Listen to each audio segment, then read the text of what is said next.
Dr. Rentschler, you wrote a report back in February 2024, That's correct, yes, sir. and in that report you provided a number of opinions, didn't you? I did, yes. Do you remember if you opined or had the opinion that the injuries on Mr. O'Keefe's arm would not result from impact with a non-damaged tail lamp cover? I believe that's correct, yes. And the amount of force required to fracture the tail lamp cover would result in extensive soft tissue and likely bony injury to Mr. O'Keefe's right arm. Correct. And so your opinion back in 2004 was that if a person's arm were to cause the damage to that taillight on that Lexus, you would expect to see extensive soft tissue and likely bony injury. Yes, soft tissue referring to ligaments and tendons of the elbow and shoulder, correct, and the wrist. And so you're saying not superficial abrasions, but in the arm? Yes, when you look at, and you can see from the testing we did for this case, for this round, that the arm extends and you have contact with the arm, you would expect at those speeds damage to the tendons and the ligaments, the elbow, the shoulder, likely the wrist. And the x-rays that we looked at, or that we saw, and you offered the words of the medical expert, there is no MRI studying any ligament damage, is there? There are no MRIs that I'm aware of, no, sir. And x-rays wouldn't fairly depict some of those internal injuries that you're referring to, would they? As I described before, it can show laxity of the joint, but it normally doesn't show the actual soft tissue damage itself, no, sir. And a crash test dummy is different than a person, isn't it? Certainly it is, yes, No sir. muscle, That's correct. no ligaments. That's correct. The crash test dummy does not react or respond like a human being. Well, it does to a certain extent, yes. There are differences. Certainly there are, yes. And so when you're looking at a crash test dummy, you can agree that there are significant differences between what you might see on the dummy's arm and what would maybe happen to a human being's arm on the inside. There can be. That's why you have to look at the acceleration and the force, and that's primarily what the ATD is utilized for. But focusing on the actual observation of the arm, you would agree, doctor, that looking at a crash test dummy arm is not comparable to actually looking into a human being's arm with an MRI and seeing if there's any damage on the inside. No, of course, that they're not the same, no, sir. You were speaking about references earlier. You did have a chance to see Dr. Welcher's report, didn't you? I did, yes. And in his report, there were a number of references, weren't there? There were different references, but I think maybe 26 within his report. In addition to his references, you were sent a number of gigabytes of information, weren't you? I was, yes. And in those gigabytes, there was different references to different materials, wasn't there? Well, first of all, there were only 26 references in his report that he cited to for his opinions. There was material contained within the batch of documents that they sent over. There was a bibliography or CV of different papers that he had submitted, I think 20 pages of papers that weren't referenced in the original report. And the most recent paper in that AutoPed packet was from 2004. Most of them were from the 60s and 70s, but there was an additional packet of information. When you read his report and saw his references, did you look up the references? I did, yes, sir. Okay. And when you were saying earlier that there was only one reference, you were referring to the paint test, correct? Well, I was referring to there's only one reference specifically with respect to automobile pedestrian impacts. When you looked at his references, sir, did you have an opportunity to read any of the articles? I did, yes, sir. And many of them are peer-reviewed? Yes, sir. In addition, when you looked at the 20 pages of materials he sent over that were not in his report, how many references did you read out of those 20 pages of references that he offered? Well, I didn't read any because they weren't referred to in his report for his actual opinions in this case. Do you know whether or not he considered those references or whether he read those references? I'm going to allow that. He didn't cite to any of those references in either the PowerPoint presentation or in his report. That's the knowledge I have of whether he reviewed those. So you don't know what he considered or thought, do you? I know what he cited to and he referenced to in his report in PowerPoint. That's the extent. The Yes. question is, you don't know what he was referring or reading or relying on other than what was in his report cited, correct? Well, right. If he referred to the other articles, yes, certainly other articles in the 60s, 70s, and 80s he may have, but they don't really pertain to what happened in this case. How many references were in your May 7th report? Well, I think there were, let's see.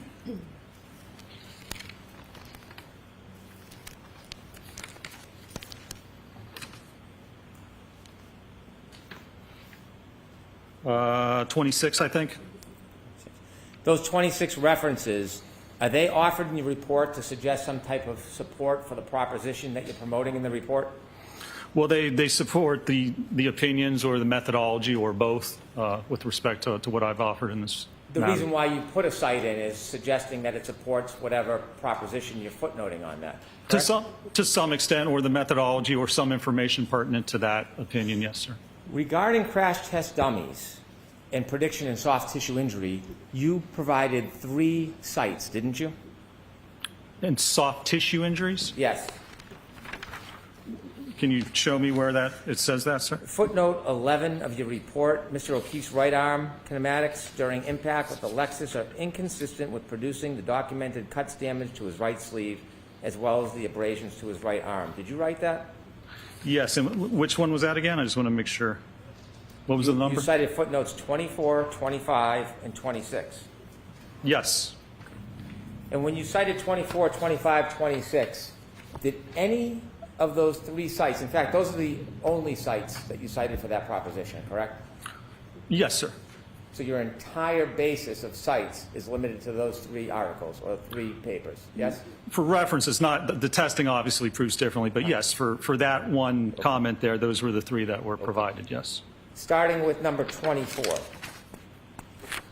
When you looked at 24, did it ever suggest, this paper, did it ever suggest that it was appropriate to use a crash test dummy in the material of a crash test dummy to make an analysis or determine whether or not there would be documented damage to someone's skin? No, it didn't, and that's not what I did in this matter. In this article you cite supporting the claim that you made, there is nothing in here that would suggest that a crash test dummy is appropriate to use in making that determination, is there? There is not, no, sir. In fact, in this article, it gives you details on what actually should be used to make that analysis, doesn't it? No, sir. It looks at, it tells you certain ways to look at sharpness and how lacerations are caused. This is titled Skin Tissue Cutability and its Relation to Lacerations Severity Indices. You know that. You cited that. That's correct, and it looks at specifically, I think, laminated glass and its ability to cut the skin. Number 24 in your site, correct? Yes. And it tells you 3 types of skin were examined and used for this type of study. Post-mortem human skin from 2 different body sites, Cameos leather, and Napa goat skin. Is that correct? Right, to look specifically at laminated glass and it's the cutability of that type of glass. And the reason why the study is giving those suggestions is because a crash test dummy's arm and fabric, the way it's made, is different than how real skin would respond. Yes? Well, it is different, sure. Yeah. And I didn't do that type of comparison. You did not do any comparisons with any of the suggestions in the site that you cited in support for your proposition, did you? Oh, I did not evaluate that, no. Not in that manner. No, sir. And then you cited number 24 or 25. You cited a book, Forensic Pathology, correct? Correct.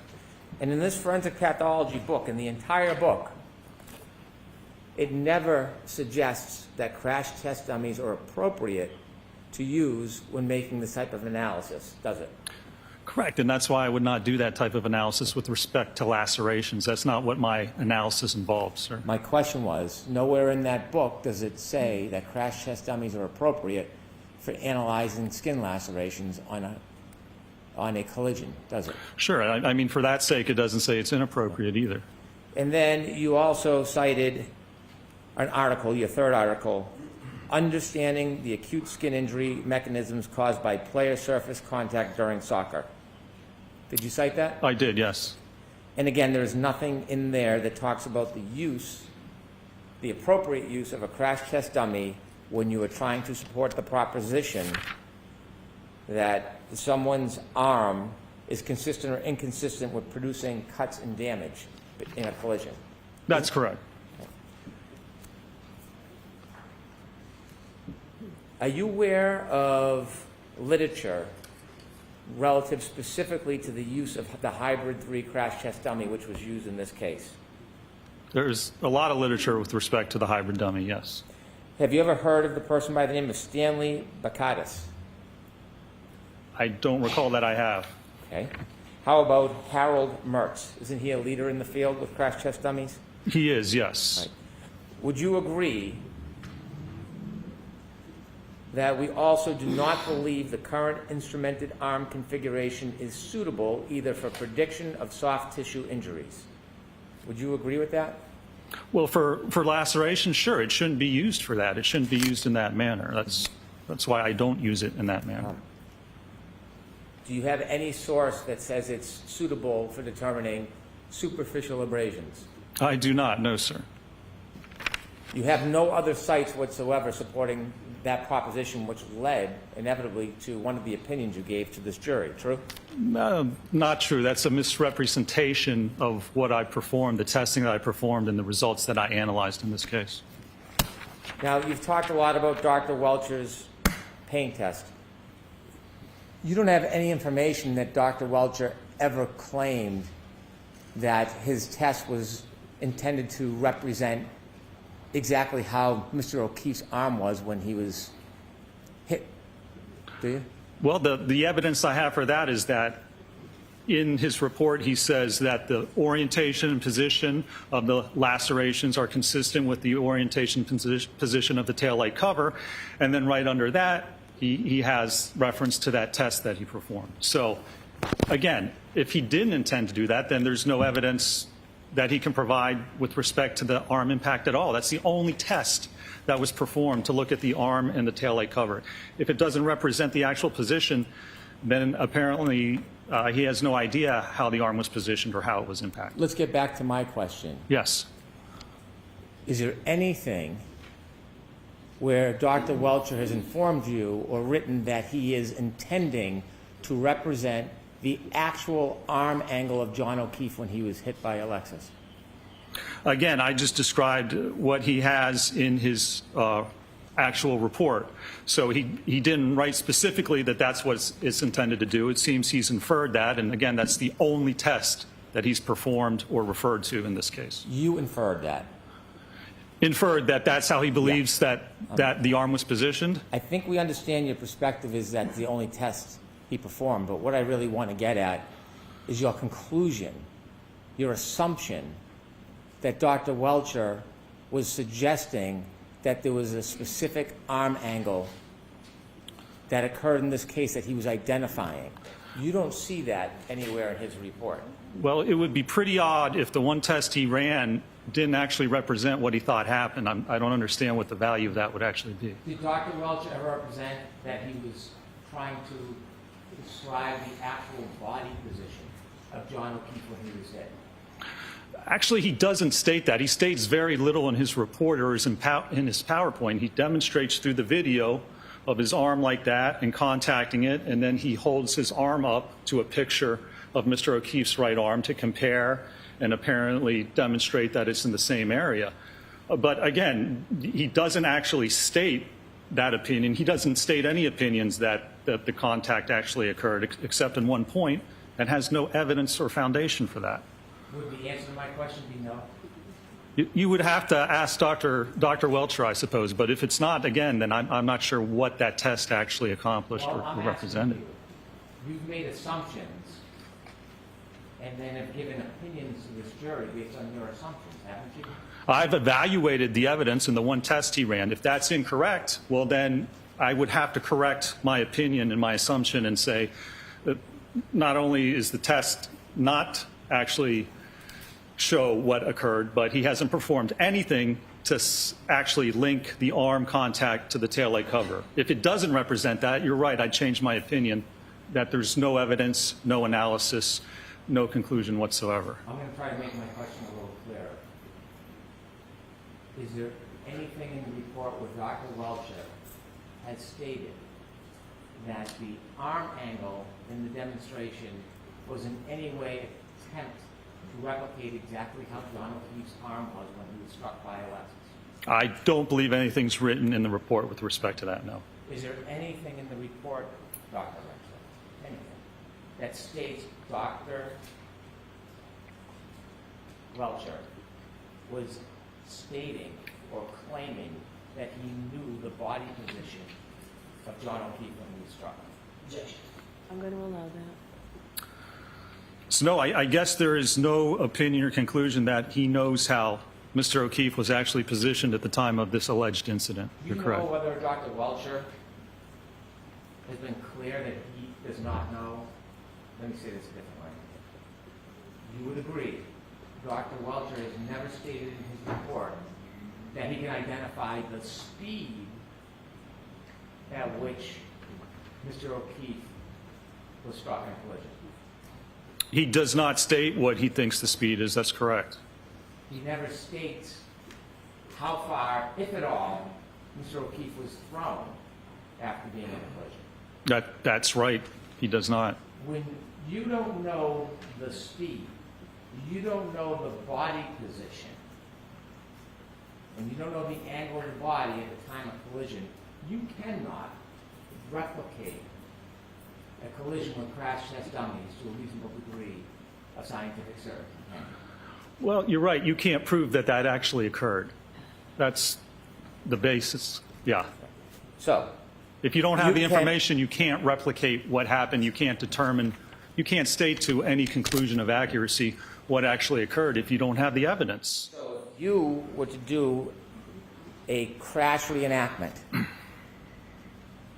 but couldn't state to a reasonable degree of scientific certainty this replicated the actual collision, that wouldn't be scientifically reliable to a reasonable degree of scientific certainty, would it? Well, if you perform a test and you state this is what I tested and this is the angle, then you can certainly say these are my conclusions. But if you don't know the throw distance, if you don't know the position, then you're correct. You can't actually come to a conclusion that it didn't occur. If you don't know how something occurred, how can you conclude that it actually occurred? It scientifically makes no sense.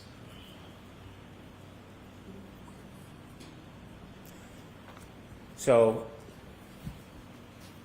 if an expert does a crash test and they can't determine to a reasonable degree of scientific certainty that it replicates the actual collision, you would agree that would not be a reliable test to present to a jury, don't you? I'm going to, very briefly.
in reading the reports and evaluating the PowerPoint, would you agree there is no statement by Dr. Welcher ever in anything that you reviewed that he is claiming or stating that his pain test was supposed to be a reenactment identifying the details of how Mr. O'Keefe was standing, moving, or holding his arm at the time of a collision? He did not state that. That's correct. So when you've made your criticisms that you've done testing regarding Dr. Welcher, you don't have any evidence, any statement by him that he was trying to reenact the actual collision? When I did that, there was one test with the arm like this. That's the only evidence that was presented in his opinion or in his case. I evaluated that. I have not seen any other explanation of what happened or how it occurred. Specifically, Dr. Welcher said in his report on page 9, he said, "I have conducted an accident reconstruction and biomechanical engineering analysis of this matter."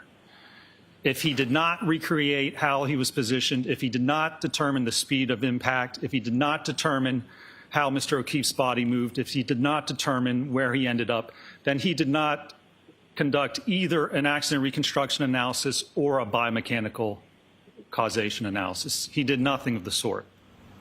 Other than your opinion, let's get back to my question if I could. I believe I answered at the beginning of that, sir. I'm going to ask you again. My detailed question is, there is nothing in Dr. Welcher's report or any of his presentation that states he is trying to represent the exact posture, movement, and stance of Mr. O'Keefe when there was a collision.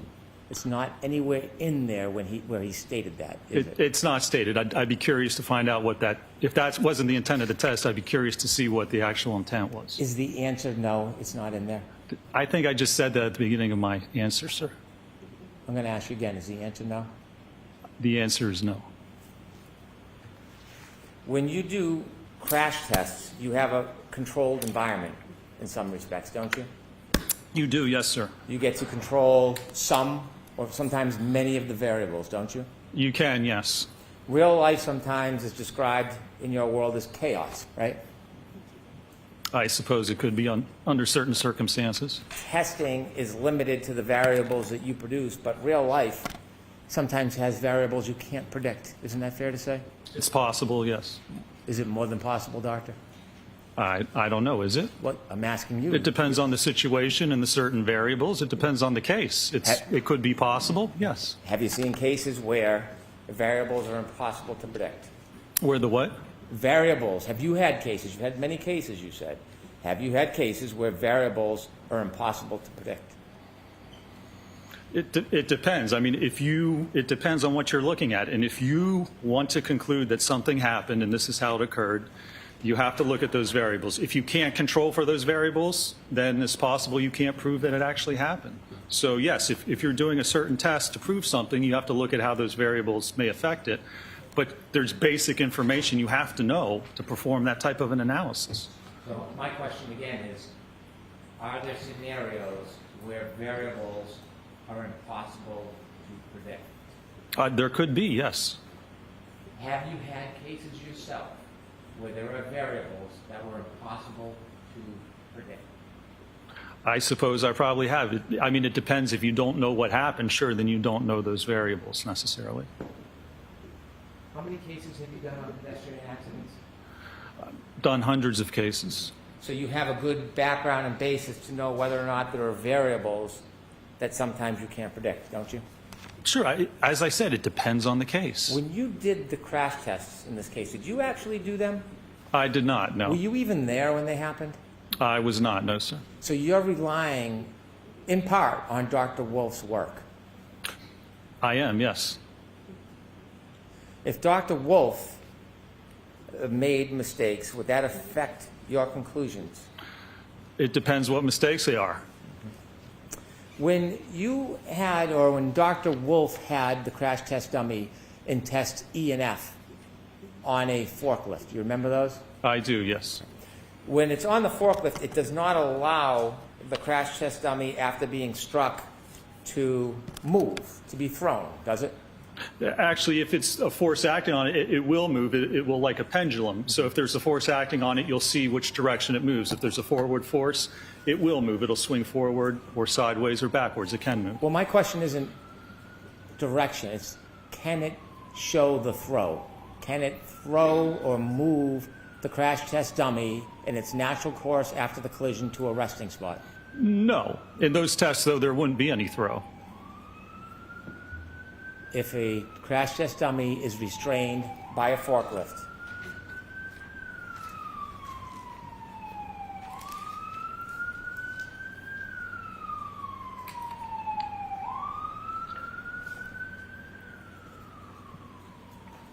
if a crash test dummy is restrained by a forklift, it does not allow the crash test dummy to be thrown, does it?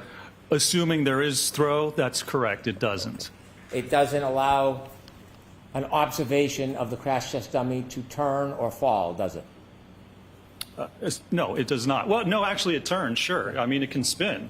How about fall? No. And a crash test dummy would just fall down anyway. Have you seen crash test dummies where it is held in place electromagnetically, and when the collision happens, then the dummy can move? Have you seen that? I have, yes. Have you seen, excuse me, have you seen crash test with crash test dummy where there is a light? I'm sorry. Have you seen crash tests with crash test dummies where there is a light string and somebody cuts the string moments before the impact or a second before the impact? I have, yes. That wasn't done in this case, was it? What? It wasn't. It wasn't necessary. Was that done in this case? It wasn't. I'll speak slower and a little clearer. Maybe if you answer my question. I just did answer it. I said it wasn't. When the crash test dummy is held by a forklift and the car hits it, it doesn't replicate the drag that the car will have on the crash test dummy as it would a real person, does it? You can see if there's any drag because it's on like a pendulum. So if there's any drag pushing it forward, it's going to sway that way. It's going to move the dummy. It's not going to move at the distance that it actually would. If there was any distance, it would move it. But you can actually see the motion, and you can see in the testing, the 24-mile-an-hour testing, there was no motion, which is not unexpected for that type of a test. There is a difference between a crash on center of mass and a fender vault, isn't there? There is, yes. A fender vault is a different type of collision than a center of mass collision. Isn't that true? That's correct. It is impossible to replicate all of the different scenarios with a crash test dummy on a fender vault collision, isn't it? I mean, it depends on what you're trying to replicate, and it depends looking at the injuries or how someone was positioned. So if you know how they were positioned, you can try and replicate that, yes. Could I have 59 of Dr. Renfro's PowerPoint, please?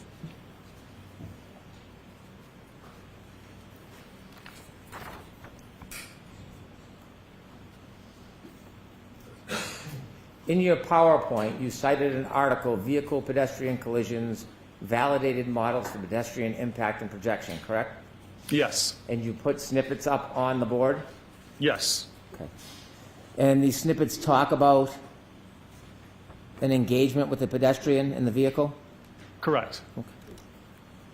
Is there a reason why you took out a piece of that article that falls between those two paragraphs?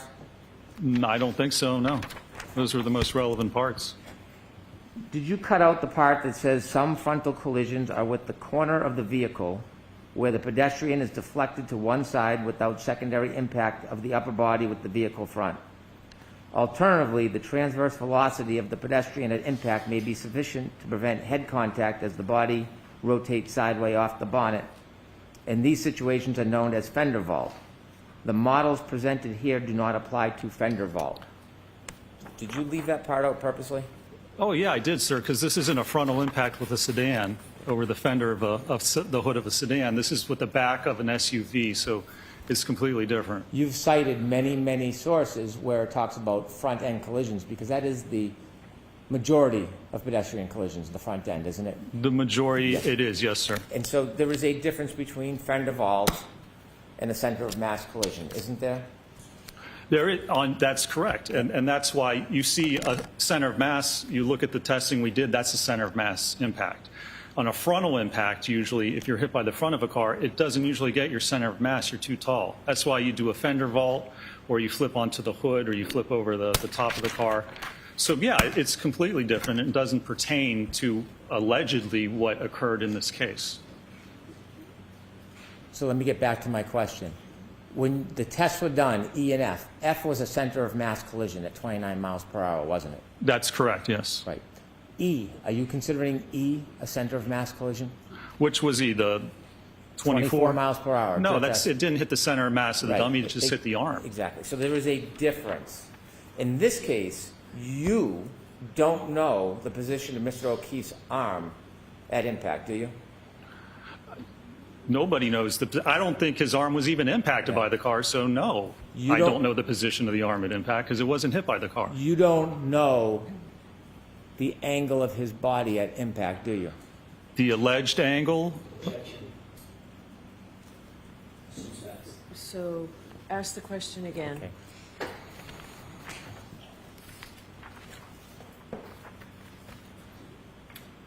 You have no information about the angle of Mr. O'Keefe's body at the time the defendant's Lexus was traveling backwards on January 29, 2022, do you? we have no information that he was even hit by the Lexus. So there wouldn't be any information on the angle if his body wasn't hit. When you talked about force equations with this jury, you cited a number of pieces of literature, didn't you? I did, yes. And when you cited the literature, you cited all literature regarding concentrated forces, didn't you? No, that's not true. There's a difference between concentrated and distributed force, isn't there? Yeah, I talked about that on my direct, yes, sir. When you showed your slides, for example, the hand, Yes. could we see slide 8, please?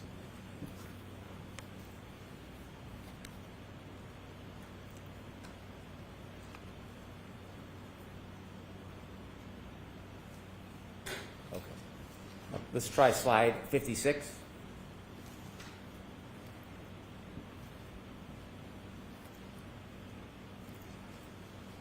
You would agree with me, Doctor, there's a difference between a concentrated and a distributed load, wouldn't you? I would, yes. When you gave your opinions in this case, it was based on concentrated load, wasn't it? No, sir. When you gave your force equations, was that distributed load or concentrated load? That was the load at the center of mass. And so you can evaluate that on a distributed load. You look at acceleration and you look at bending moment. So you can do both. When you gave your charts and numbers, was that based on concentrated or distributed load? No, that was based on the distributed load with respect to the center of mass of that arm and where the accelerometer was. But this was not a center of mass impact. We're assuming center of mass is the most dispersed impact. So if we want concentrated, then we look at a focal point, and you can do that with the hand.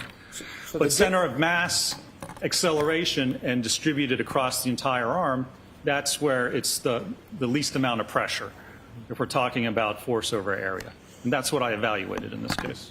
When you gave your demonstration about the hand with the different hexagons on it, do you remember that? I do, yes, sir. Okay.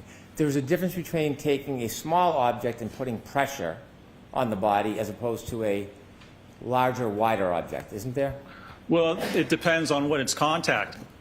And certainly not a difference when you look at the size of that impactor and the size of the knuckles and the metacarpal bones. So, for example, if somebody took a book and hit somebody off the forehead, it may or may not leave a mark. But if they use the same force and they took a high heel, the heel of a high heel, and hit somebody, there would likely be more damage with the high heel than there would with the book. Isn't that fair to say? Well, soft tissue, but if the force is the same, you would expect the fracture to occur. You have to look at the distribution, you have to look at the strength of the bone, and you have to look at the overall force that's being applied. Now, you said in your differential diagnosis you considered all evidence. Did you say that on direct examination? I don't believe I did. I believe I considered evidence for a biomechanical and accident reconstruction analysis in this case. So you didn't consider phone data. Has nothing to do with biomechanics or accident reconstruction. Did you consider text stream data? I'm going to allow that. I'll strike it. Did you consider Apple Healthcare data? No, sir. I'm going to allow it. Did you consider phone temperature, battery temperature data? I'm going to allow it. Has nothing to do with biomechanics, sir. I'll ask again, did you consider it? I did not, no. You said it would be improper to ignore evidence. Were those your words? For a biomechanical analysis, yes, sir. Have you been to the scene of an accident before or a collision? I have, yes. Do you know what a debris field is? Yes, sir. And you've seen in your videos E and F, there's debris fields after the collision and the taillight brakes, isn't there? So first of all, there's debris in the yard. What that's from, is there a collision? Was there a collision? Where did that come from? Where it was positioned? That's all conjecture and supposition. Those aren't actual facts, sir. Can you hear my question about debris field? I'm asking. Yeah, and I think it's in a... Excuse me, sir.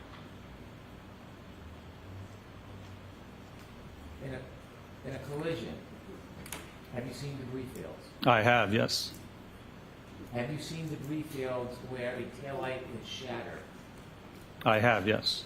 In fact, in your videos, yes or no, after the collisions in video E and F, there are debris fields, aren't there? There are at a certain point, yes, sir, absolutely.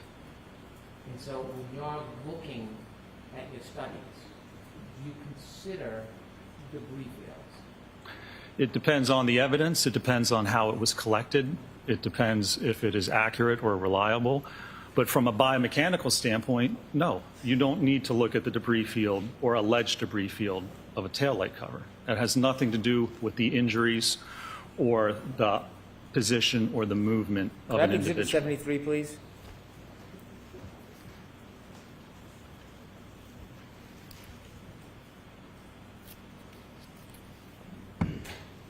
Do you see that, sir? I do. Do you know what that is? Looks like possibly part of the taillight cover. Right. Is that an alleged part of taillight cover, or do you think that's part of a taillight cover, sir? I don't know specifically. It might be part of the actual taillight cover. Well, when you studied this case and you looked at all the evidence and all these different things, did you look at these photos and see that alleged piece of taillight shard recovered from the front yard area of 34 Fairview Road? Did you consider that? Well, I don't. Was that part of the one that was recovered by a leaf blower or not? When you were doing your ample study, sir, Yes. what I'm asking you is, when you were looking at all the available evidence, did you look at this photo of this alleged taillight shard on the front lawn of 34 Fairview Road? Were you aware of this? No. Oh, I was aware that there was debris in the yard, but again, that has nothing to do with the biomechanical analysis. If you can't prove that the impact happened, then everything after that doesn't actually matter, does it? Because all of that would be from something else. So unless you prove the core issue at this case, the contact, the post-impact movement, the head injury, without proving that, everything else is ancillary to what you're attempting to conclude. Do you have any evidence in your biomechanical studies how this alleged piece of taillight shard ended up on the front lawn of 34 Fairview?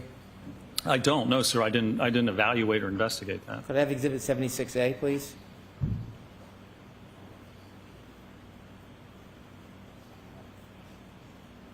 Did you see this photograph, sir? I do, yes. Is that part of a red taillight shard or an alleged piece of a taillight shard? It looks like it, yes. Did you consider this in your biomechanical studies, that this taillight shard was found in front of 34 Fairview Road? Was found. Can you give me a precise distance from where the body was found and where that was found with respect to Mr. O'Keefe, with respect to a reference point? Did you consider this, sir? There is none, so no, I did not consider that. Do you know how this taillight shard got there? How it got there? Yes. That wasn't part of my analysis. There are certainly different possibilities of how that actually occurred. Exhibit 99D.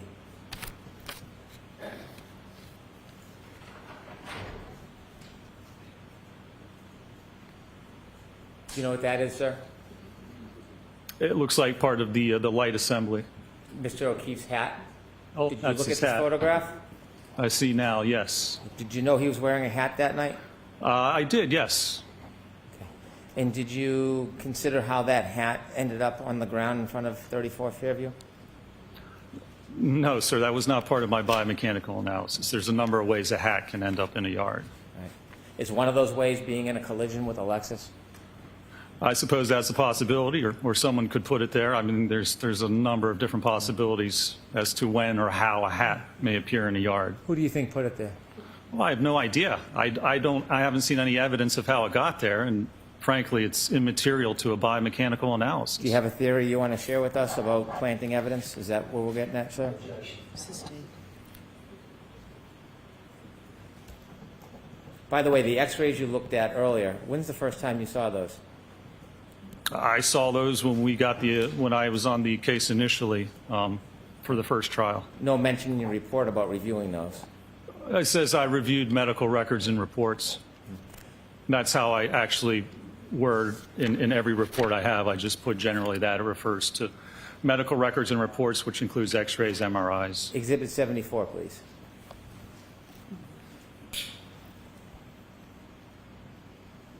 Have you seen this photograph? I have, yes. Okay. In your studies or your testing, did you determine how Mr. O'Keefe's shoe ended up near the curb? No, sir.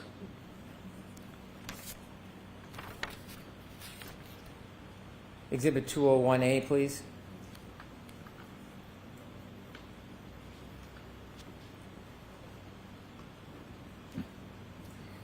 Have you seen this photograph before? I don't know that I have. Have you ever seen any container that had tail light shards that matched the defendant's Lexus that were removed from his sweatshirt and his shirt? Have you ever seen any container holding those? I haven't. Well, I believe there was evidence collected like that, but yes. Okay. Could we have 201E, please? Have you seen this photo? I believe I have seen that, yes. Do you understand those are taillight shards matching the defendant's Lexus, the broken taillight, Yes. that were recovered from Mr. O'Keefe's sweater or shirt? Objection. I'm going to allow that. Did you consider that? I'll try. I'd rather try to reformat it than come sidebar. Did you know that taillight shards were collected after Mr. O'Keefe's sweatshirt and T-shirt was scraped? Objection.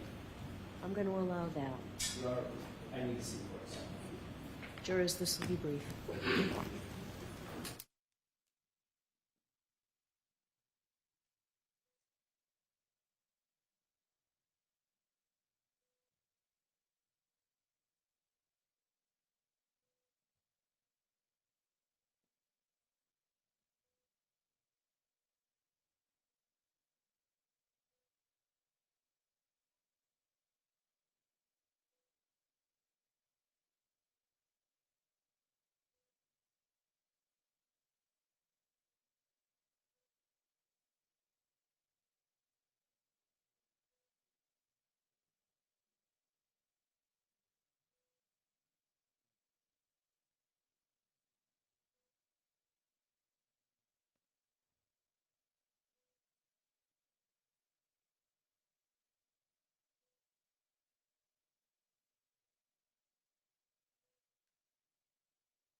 in your extensive study of the detail of this case, did you know that these pieces of plastic were removed or scraped from Mr. O'Keefe's clothes, specifically his sweatshirt and his T-shirt? Did you know that?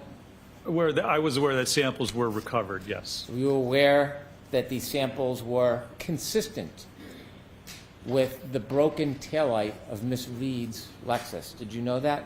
Yes. Did you do any analysis how these broken taillight shards got into Mr. O'Keefe's clothes? No, I did not. The first step involved with that would be to actually perform a biomechanical analysis, to look at the movement of the body, how the body was positioned, where it ended up. So without that knowledge, you can't determine exactly how or if those types of shards were deposited there as the result of an actual impact. Your Honor, based on the last question, the document finishes question, the objecting will be described based on the question that was asked. For the same reason I just indicated at sidebar. You just be reformatted and described. I'll try again. Okay. When you looked at these taillight shards that were Objection. That's the problem. Go ahead, Mr. Brennan. when you looked at these taillight shards that were consistent with the break in Miss Reed's Lexus, did you consider how they got into Mr. O'Keefe's clothes? Objection. Same objection. I understand the objection. Word it differently. Start with the different. Yes, Your Honor. You see these pieces of broken plastic, don't you? I do. And you understand that these were found in the scrapings of Mr. O'Keefe's clothes. I do. And you understand that these broken pieces of plastic are consistent with the taillight of Miss Reed's Lexus. I do, yes. In your studies and reenactments, did you make any determination how these pieces of broken plastic got into Mr. O'Keefe's clothing? No, when you look at those studies, first you have to know how the incident occurred. Then you can look at that and determine, if you want to, how that may have occurred. Because otherwise, there's, again, different ways, different manners in which that may have been deposited on the sweatshirt. Without knowing how this happened, you can't just then look at other evidence and try and predict how it happened. You need the actual evidence to look at the event. This all goes to the event. You need contact with the arm, I guess apparently, to actually cause this incident to occur. And without that evidence of any of that happening, knowing how the body moved, knowing how it was hit, knowing where it ended up, any conclusions drawn off of information like this is just supposition, because you don't know the movement of the body or the vehicle. It's putting the cart before the horse.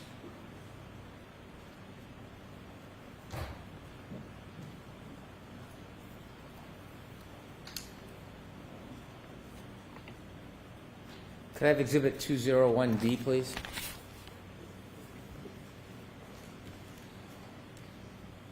Do you understand this is broken pieces of plastic consistent with the broken taillight of the defendant's car? Do you understand that? I believe so, yes. And do you understand this is a photograph of these broken pieces of plastic under a microscope? Okay. Well, I'm asking you, do you understand Well, that? if that's what you're I don't telling me, then I don't want you to rely on me. If you didn't see them, it's okay. I don't recall if I saw those or not. Have you seen this picture? I don't recall seeing it, no. Now looking at this photograph and seeing these broken pieces of plastic under a microscope with fibers near the plastic, is that something you would want to have considered in your analysis, forming your opinion whether or not there was a collision between Miss Reed's car and Mr. O'Keefe?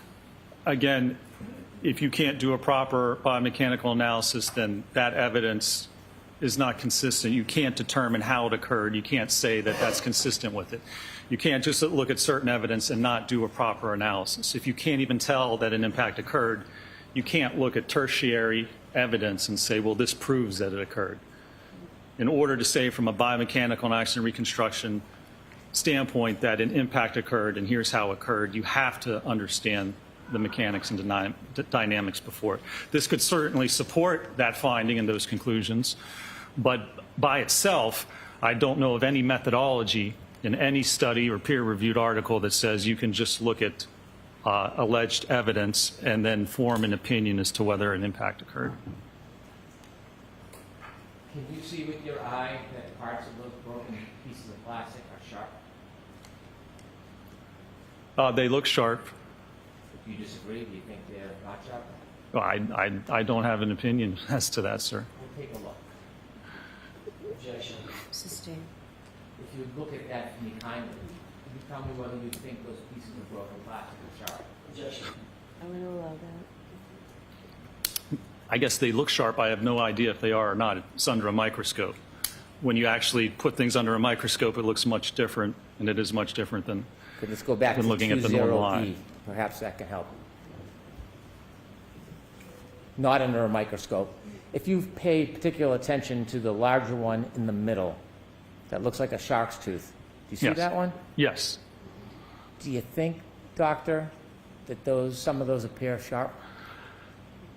Some of those appear sharp, could possibly cause a laceration, sure, as opposed to an abrasion. Do you think that any of those could cause an abrasion?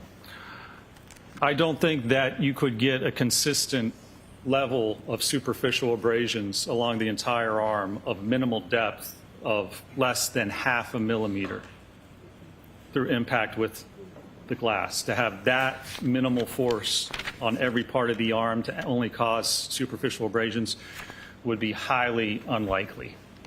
Do you think some of those sharp pieces, if they were lodged in Mr. O'Keefe's sweater, could cause an abrasion?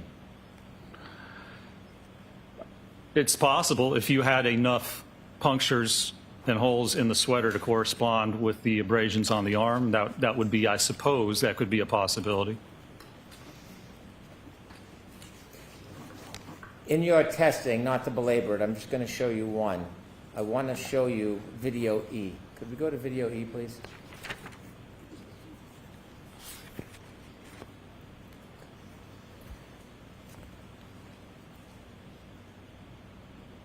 Stop. In video E, the arm that is sticking straight out, who determined that angle, Dr. Wolf? Yes, well, we positioned it so it would impact in the general area of what was shown in Dr. Welcher's paint test study, which apparently is irrelevant and doesn't show the alleged position of how the arm was at impact. But yes, we positioned it in that manner. When you say we, did you have input on the positioning of that, or did Dr. Wolf do it? Well, I had input into how we were going to position it. It would probably be both of us, I would say. So you and Dr. Wolf chose to position the arm straight out, correct? In that test, we did, yes. Is there a glass in Randy's hand? There is not, no. A drinking glass, no? No. In any of your studies, did you have a drinking glass in Randy's hand? We did not have a drinking glass in the dummy's hand, no. And you see when the taillight is shattering, those red things falling down. What are those? Those are part of the taillight. Continue a little bit, please. Stop. Did you count how many taillight pieces broke? We didn't count the taillight pieces. We counted how many punctures or holes there were in the sweatshirt, which was 0. If you had done this test and changed the arm angle, do you expect the damage would look different as far as the breaks in that taillight? Well, we conducted a number of tests. It may look somewhat different, sure.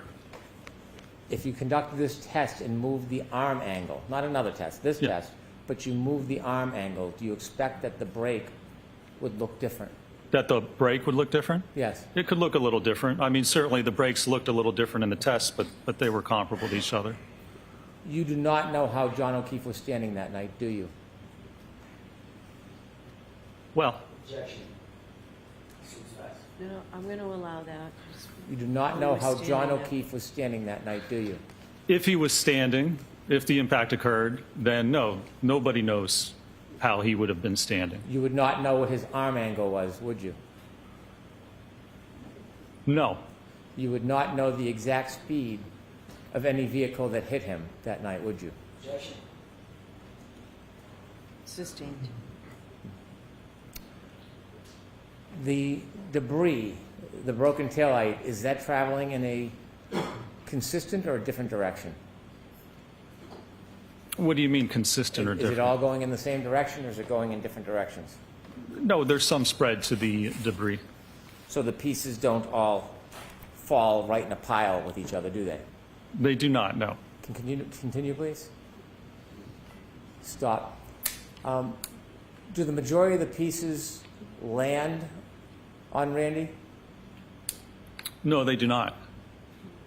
And so as they fall, if Randy were to fall, many of those pieces would not be among the immediate area of his body, would they?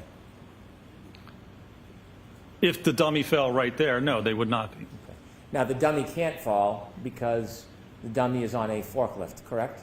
It's suspended like a pendulum, correct? And you see in your test that the tail light, at what you say is 24 miles per hour, can be broken without the dummy's knees touching the vehicle. Isn't that fair to say? That's correct, yes. Okay. You can't tell the full movement and fall of this dummy the way you've set up this test, can you? Well, knowing the physics, you can certainly determine or estimate where it would be, but no, you could release it and it would fall primarily straight down. It would twist and it would fall down. Is there something that could affect the dummy if you let it fall? Is there something that could affect its movement after being hit? Like what? Like, could its feet be twisted and then hit another object like a curb? Well, there's going to be very little lateral movement of its feet, but even if it did, then it's still going to fall over right where it is. Can you continue, please? Can you see the feet, doctor? Yes, Are they twisting? they are, yes. Is that because of the rotation of Randy after he struck? Yeah, that's the rotation of Randy. And again, as you said, that's not a normal person because there's no normal force acting on the dummy. We just have it barely touching. So a normal individual, you aren't going to twist to that extent because this is a dummy which is suspended with just a little contact on the And ground. after being contacted by a vehicle enough to break the light, could it cause a person to stagger backwards? I mean, you're making some suppositions here. There's no evidence that that would occur in this case, and not if you're spinning like that. You're not going to stagger backwards. First, you're going to spin if you get hit with your arm, as I described in my direct. But is it possible? I can't say it's impossible, but there's no evidence of that. Could a person stumble backwards after being hit? Objection. I'm going to allow that. What do you mean by backwards? Because you'd be spinning. So what direction is backwards?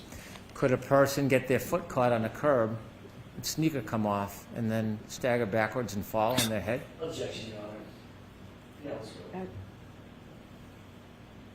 I'm going to allow that. Doctor? Can you answer that? I mean, I guess you could somehow predict or have a possibility of almost anything happening. You could say someone could get hit by a car and do a couple of somersaults into the yard. I mean, there's no evidence of that, so it's just supposition, but I won't say it's impossible. You think John O'Keefe did somersaults in the front yard of 34 Fairhaven? Is that what you're telling us, Doctor? No, I don't think he even got hit by the car, sir. That's not what I'm asking. I've heard that. I'm asking you, Yeah. he did somersaults into the front yard. No, there's no evidence of what he did. All right, Mr. Jackson, go right ahead. Thank you, Your Honor. Good morning, Dr. LaPosada. Nice to see you again. Good morning. Glad to be here. Yesterday, when we last left off, we were talking about a small injury to the upper eyelid of Mr. O'Keefe. Do you recall that? I do. Could we have Exhibit 165 with the court's permission, please? Okay. I'd like you to take a look at a specific area. If I could. There we go. Right here on this exhibit. You see that area? Yes, I do. Tell us what that is. And that is a horizontal splitting of the skin, which was caused by application of force that overcame the tissue's resistance, so the tissue split. And behind that, we see the raccoonite discoloration of the eyelid from the basilar skull fractures. Can we have Exhibit 13, please?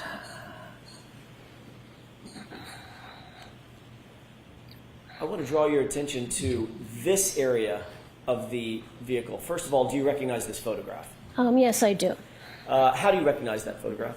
I recognize it from looking at it in my materials reviewed, that it's the rear of Miss Reed's SUV. Taking a look at the area that I'm highlighting, right about there. Yes. Could we zoom in on that area? Do you see that overhang over the window? Yes, I do. If I use the word spoiler, would you understand what I'm talking about? If we call that a Yes, spoiler? yes, I do.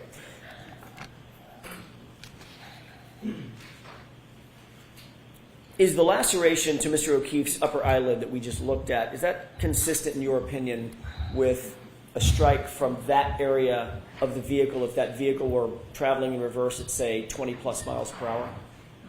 No, that rounded, thick area would not cause that skin defect in his upper eyelid.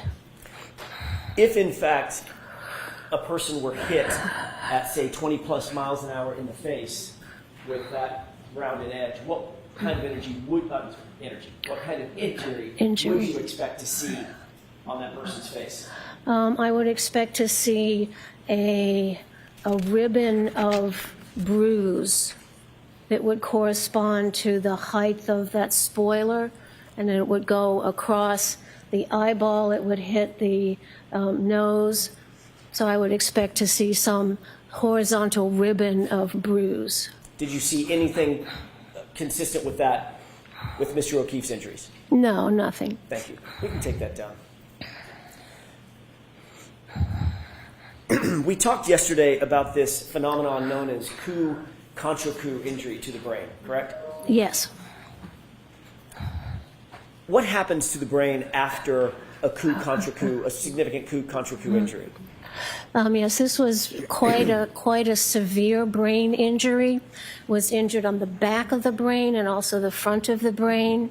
The falling back and impacting the back of the head made the skull fracture radiate along the base of the brain on the right and left sides. It also radiated around on the side of the skull, and that indicates a tremendous transfer of force and energy to the skull and then to the brain, and the brain is rattled around, therefore, within the cerebral spinal fluid in the skull. So what that does is that it breaks the connections between the neurons in the brain and causes small little hemorrhages, and it causes the brain to swell. So when you get an injury, like if you get an injury on your arm, it starts to swell. The same thing happens when that injury energy is applied to the brain. The brain starts to swell. And unfortunately, the brain, when it swells, it doesn't have anywhere to go because it's encased in the skull. So what happens is that the brain and the brain stem under the brain starts to go down the opening in the base of the skull where your spinal cord goes. And that is a harbinger of death, because that means that the brain stem is getting pushed down in this hole in the skull and compressing the areas in the brain stem which control the heartbeat and breathing, and that's called brainstem herniation, and that you just die after that. So that's what happened to Mr. O'Keefe's brain. I have a document that I'd like to approach with. Okay.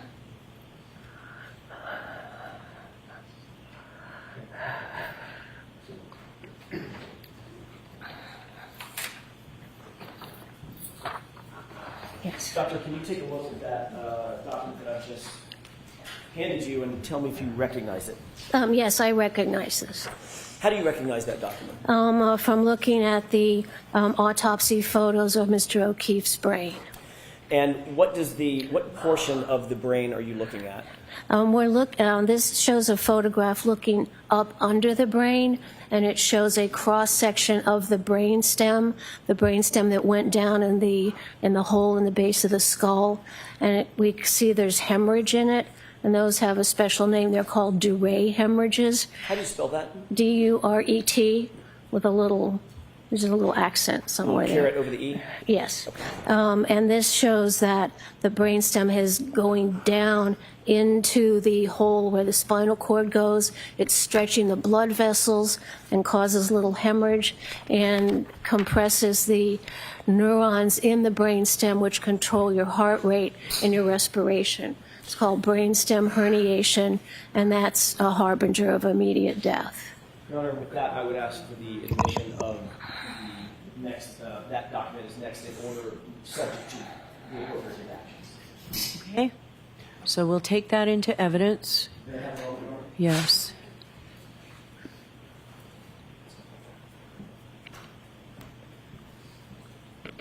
Your Honor, with the court's permission, with the redaction, may I present the... Not yet. 1 minute. Your Honor, may I approach very briefly? Yes.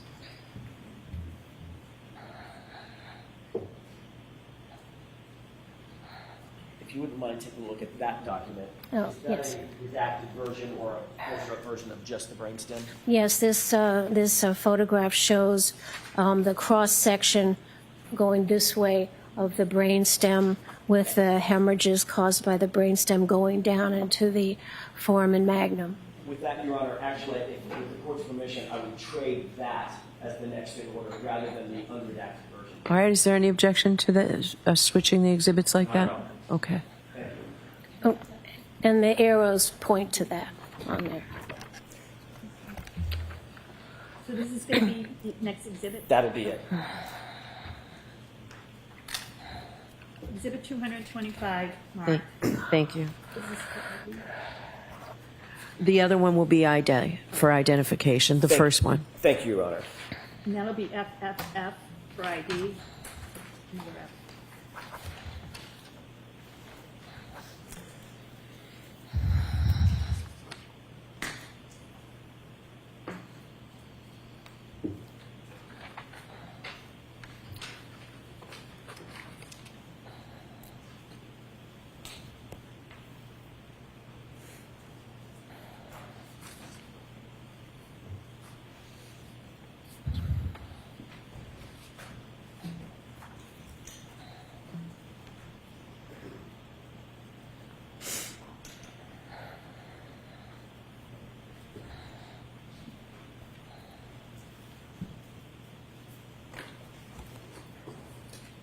Okay. You can display it now. Thank you, Your Honor.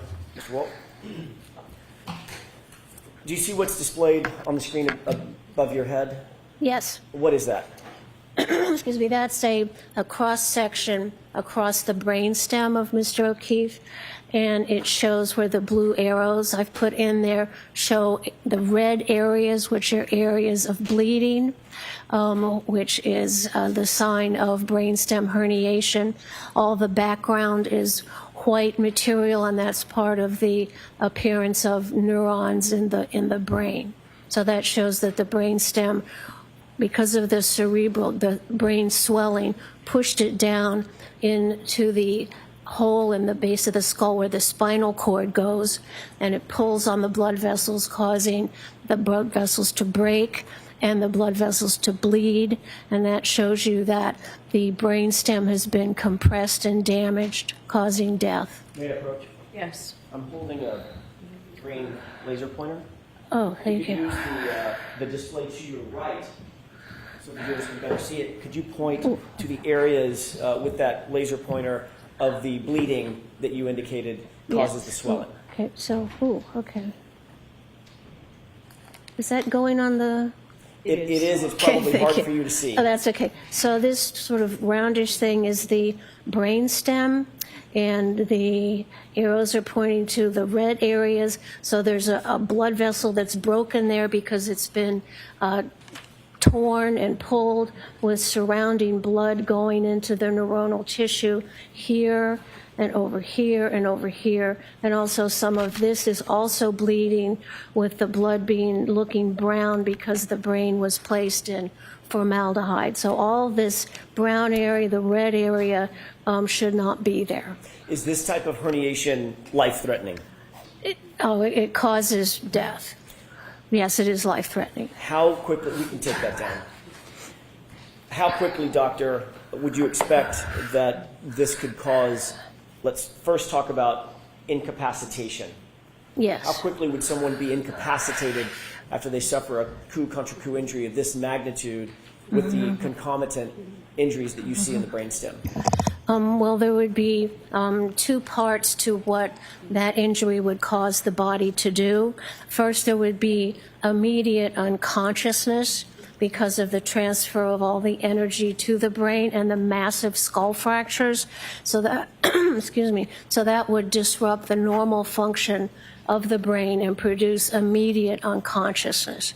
Then the brain would start to swell, and within 15, 20 minutes or so, then that brainstem starts to go down the opening in the bottom of the skull, and then the blood vessels are broken, the brainstem gets compressed, and the centers in that brainstem which control the heart and the respiration then stop. So you go unconscious, brain swells, then you die. Turning to the actual, your review of the actual brain, in this instance, Mr. O'Keefe's injuries specifically, did you reach any conclusion or opinion to a reasonable degree of medical certainty about his incapacitation, the length of time it would take for him to become first incapacitated and ultimately to be rendered dead? He would be immediately incapacitated with a decreased level of consciousness. Once he received that impact on the back of the head, he would not be able to make any purposeful movements. There might be some arm jerking or some seizure activity, but he would not be able to carry. He wouldn't be able to get up. He wouldn't be able to walk. He wouldn't be able to do any purposeful activity. He would be severely concussed, unconscious, not able to walk, not able to carry out purposeful activity. And then as the brain continues swelling and that brain stem gets compressed, then the heartbeat is disrupted, the breathing is disrupted, and then those heart and breathing stop. And within 15 or 20 minutes, then he could be dead. Is that opinion to a reasonable degree of medical certainty? Yes, it is. You testified concerning wound pattern recognition pretty extensively during the course of your giving your qualifications. What is a patterned injury? A patterned injury is very basic to the training in forensic pathology and medicine because it helps us understand some change on the body, some pattern injury that corresponds to the object that made it. So we can look at an injury and say, we can figure out what made that. Sometimes you can, sometimes you can't.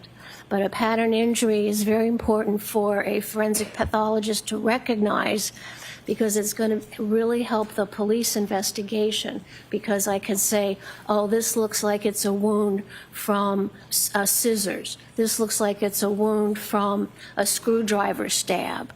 So by identifying the pattern that object makes on the body, I can help the death investigation by helping the police say, look for some screwdriver, look for some hammer. So looking at that, identifying a pattern injury is really important it's basic to the forensic pathologist's knowledge base, and then also very important to the investigation of the crime or incident. I'd like you to look at another photograph, an exhibit that's already been put into evidence. 160, please. with the court's permission. Yes, jurors, this may be one of the photographs as well.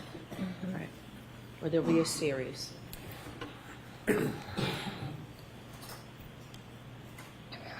Dr. La Posada, I want to draw your attention to the center of this photograph. Yes. First of all, do you recognize what's depicted here? Yes, I do. How do you recognize? I recognize it from reviewing the autopsy photographs of Mr. O'Keefe. You reviewed it, informing your opinions and conclusions. Yes. Can you describe what's depicted in this photograph? What are we looking at? Yes. So we're looking at the back of Mr. O'Keefe's head and an injury caused by the angular acceleration going down and hitting his head in the back. And then this is also a patterned injury. So what we see is the horizontal tear of the scalp, and we can see it's undermined a little bit. So that means the direction is going from bottom to top. Also, we see these sort of vertical lines in here and down below. So what that tells me is that the back of his head hit something that had a fine granular pattern to it to cause those individual little marks, and then also something that had a linear or ridged pattern that he went back on that broke the scalp there. So we have two parts really to this pattern injury. We have the horizontal tear of the scalp made by impact with some sort of ridged surface. And then we have these vertical scraping of the skin above and also below. They're obscured a little bit by the ruler there, which says that whatever he hit had some little like granularity to it, with each little sort of granule making those vertical marks, and then the ridged pattern having the major point of impact.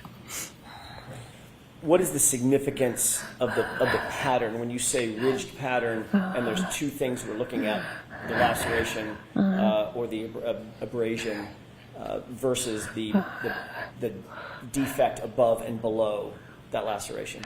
Yeah. So what this injury tells me, and what I would tell the investigators, is that Mr. O'Keefe went back onto some object that had some sort of ridge to it to make that horizontal tear in the skin, but that ridge also had, it wasn't smooth. It had some little grainy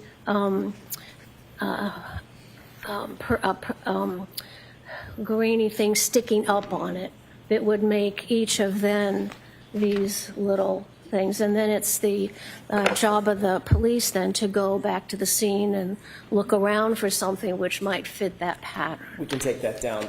Did you, in furtherance of your investigation, coming to your opinions and conclusions, look at the area of 34 Fairview? The outside, yes. Meaning photographs? Yes. Did you also see photographs of any significance to you related to the garage, the interior of the garage? Sustained. Jurors, disregard that comment, that question. What part of the area did you see? What part of the location did you see? Excuse me. I saw all the scene photographs taken by the police, which showed the front yard in the area where Mr. O'Keefe was found. I also saw some photographs of the inside of the house and the inside of... So I'm going to stop you there, Dr. La Posada. Jurors, I'm striking anything after what the pictures from outside, Mr. Jackson. Move on. Let's stay with the outside of the home. Did Yes. you see the front lawn area? Yes, I did. How did you? What did you note about the front lawn area? Well, I was looking at the area where Mr. O'Keefe's body was found, because we know once he came back and slammed his head, he's not going to get up and move around. So, yes, I'm going to strike the second part of that. Just answer the question specifically. Okay, I'll try, Your Honor. Thank you. Why were you interested in the outside area where his body was found? Because then I could identify an object possibly there that would have caused the injury on the back of his head. Did you see any such object in any of the photos that you reviewed? No, there was nothing there. It was a flat grass surface. Would the flat grass, let's assume that the grass was very cold and very hard, the dirt was very cold and very hard. Would falling backward onto that dirt, hard or not, would that cause the patterned injury that you see, that we just saw in Exhibit 160? No. Why do you say that? Because if you fall back on a flat surface, you get many times the tear you get in the scalp can be more like a star because you've just hit one part and then the tears go in kind of a star pattern. And also because you would not have those discrete vertical scraping of the skin. You would tend to, if you fell back on grass, you would tend to see, you might see grass in the wound, or you would tend to see an irregular kind of crisscross pattern of the flattened grass. And that's not what we have here on Mr. O'Keefe. Do you have any training or experience in diagnosing hypothermia in individuals? Oh, yes. Have you conducted autopsies of individuals who have suffered from or died from hypothermia? Yes, many. How many? 100 or more, and then I've supervised my assistants who've also diagnosed the same death from decrease in body temperature. Have you ever engaged in any death investigation, aside from the actual autopsies, death investigations in which the cause of death was deemed to be hypothermia? Yes, How many times would you say you've undertaken that type of investigation? at least 100. Have you ever reviewed any peer-reviewed medical literature associated with or discussing hypothermia and something known as Wisniewski spots? Yes, that's in the medical literature and also in our forensic textbooks. Did you review the medical examiner's file, Dr. Scortibello's file, as it related to, in connection with this case, you reviewed the entire file, correct? I did. Did you conduct a differential diagnosis as it relates to the potential for hypothermia? Yes, I did. Describe, before we get into your findings or your conclusions and opinions, what is inferential thinking? Inferential thinking is another name for making a differential diagnosis. In other words, seeing a finding and then saying, how many ways can I get that finding? And then go and investigate each one of those ways and either rule them in or rule them out as being responsible to causing that finding. Did you note whether or not the medical examiner, Dr. Scortibello, mentioned hypothermia as a potential cause of death in this case? She did put that on the death certificate. Along with something else? Along with the blunt force head injury. Do you agree with or concur with the blunt force head injury Yes, as a cause of death? Yes, Mr. O'Keefe died from the blunt force head injury. Do you concur with the diagnosis of hypothermia? No, the body did not have any hypothermia. What led you to that conclusion? Well, when you have we know that normal body temperature is around 98, and we know that then at the hospital that Mr. O'Keefe's rectal temperature was around 80. So we know that his temperature went down. So there are two ways the body temperature can get down. It can get down while you're alive, or a dead body also cools when it's in a cold environment. So those are the two things you have to look at. I'd like you to take a look. I'm Show sorry, Mr. may I approach you? Valentine. Yep, show Mr. Valentine. Thank you, I apologize. Yes. Do you recognize what's depicted in that photograph? Yes, I do. What is that? This is a photograph I took from our forensic medical literature, and it shows the lining of the stomach. So the stomach is opened up, and we look at the lining of the stomach, and it shows a characteristic pattern of small ulcerations throughout the stomach, which are called medically Wisniewski's ulcers. And that allows a forensic pathologist to diagnose death from being exposed to a cold environment or death due to hypothermia. And they're caused by, as the body gets colder and colder when it's alive, the small blood vessels in the lining of the stomach, they start to break, and then they're in the acidic environment of the stomach, and you get tiny little ulcers, which then look like small dots. And that is how at postmortem examination or autopsy, it's one of the findings I look for to see if a person died from hypothermia. Doctor, what is gastric mucosa as it relates to the stomach lining? The gastric mucosa, when you open up the stomach and you look at the inside, the first cells lining that inside is called the mucosa. Is that what we're looking at in this photograph or no? Yes, we're looking at the mucosa with ulcerations, which are little craters that form in it due to hypothermia. Is that exemplar of what Wisniewski spots looks like as it relates to hypothermia from a book that is, or literature that is peer-reviewed? Oh, yes. Is it widely accepted in the medical field? Yes, it is. And is it referenced by forensic pathologists and used in teaching? Yes. Your Honor, I would move for the admission of that photograph. Okay.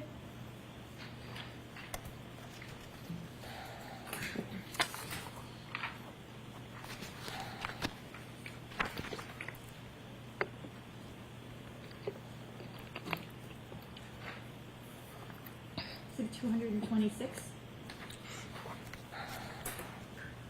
Permission to display, Your Honor? Yes. Is this a fair representation of what you were just looking at? Yes. Describe what we're looking at. Okay, so this, I took this photograph from our forensic medical literature, and this was from a person who died due to exposure to a cold environment. And this is the stomach has been opened, and we're looking at the inside of the stomach. And the normal appearance is kind of pinky white. That's how it should look like. And what's abnormal here is all these black dots, which are the Wisniewski's ulcers, which are diagnostic of death due to exposure to the cold. So these areas are little tiny craters, and they fill up with blood. And we see that in over 90% of the cases of people who die from exposure to the cold. Doctor, did you also look at Mr. O'Keefe's stomach lining? Yes, I did. If we could have, with the court's permission, Exhibit 164 put up as well. Okay.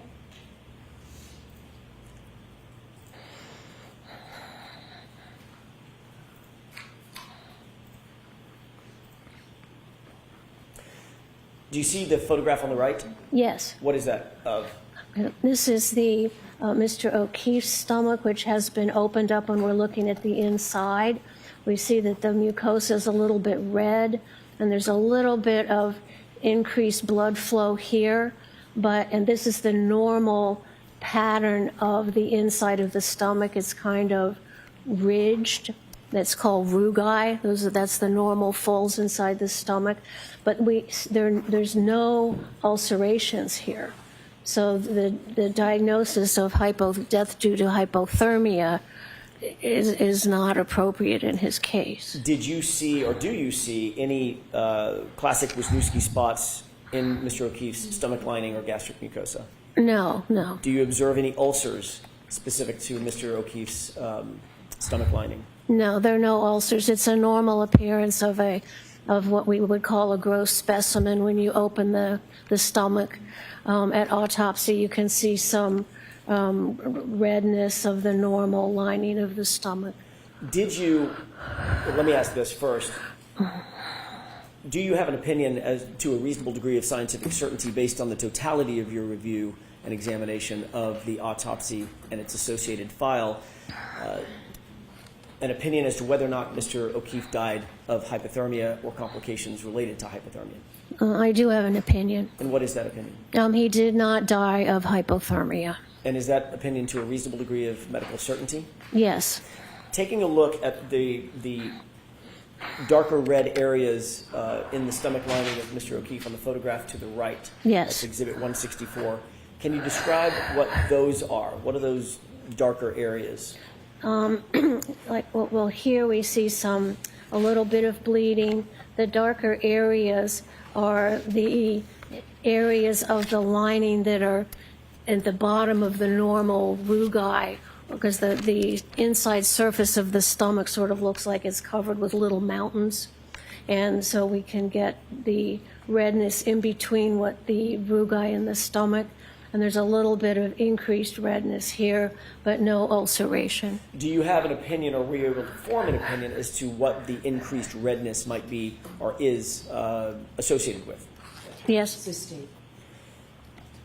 Did you note anything of significance in the rest of your examination of the file, the autopsy file, the medical examiner's file, that was related to what you see in the photograph 164? Yes. All right, I see its eyebrow for just a minute here. We can take.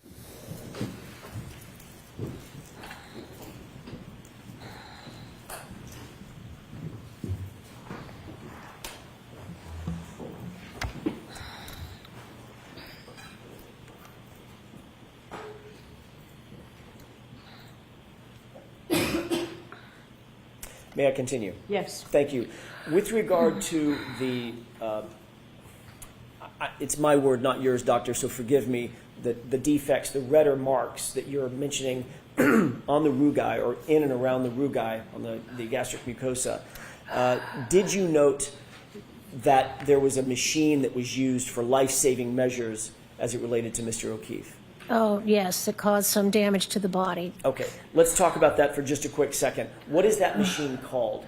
It's a mechanical device to administer chest compressions, and the company that makes it is called Lucas, or one of the companies, so it's called a Lucas machine, and it can be attached to the body. Your arms go up over a ridge, and there's a plunger, and it goes around your back, and so it just plunges, and it does mechanical resuscitation and chest compression, compressing the chest right over the lower sternum, about 2 inches or so, and it's very helpful in a situation where the manual compressions, where the attendants and the ERT people, they get tired continually compressing for a long period of time. So the mechanical device was invented to prevent the EMT fatigue when administering chest compressions.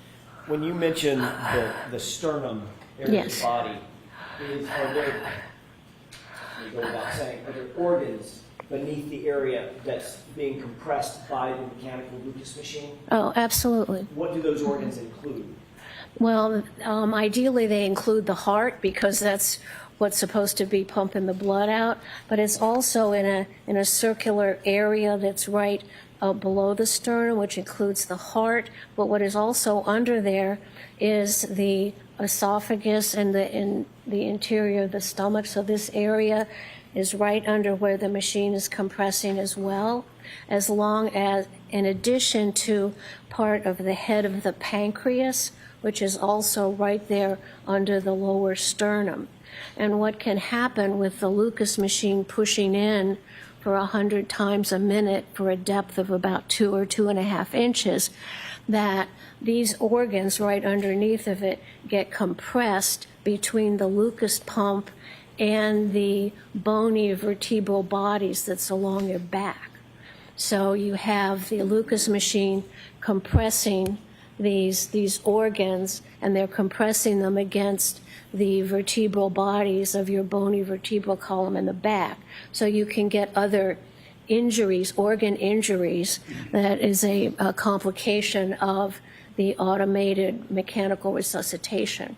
You can get cardiac ruptures, you can get ruptures of the liver, because all those organs are clustered right there, and that machine is pushing those organs in between the pump and the back of the bony spinal column. Doctor, in your review of the medical records, was there any indication that an automated chest compression machine, a Lucas machine, was used on Mr. O'Keefe? Yes. May we can take this down? Yes.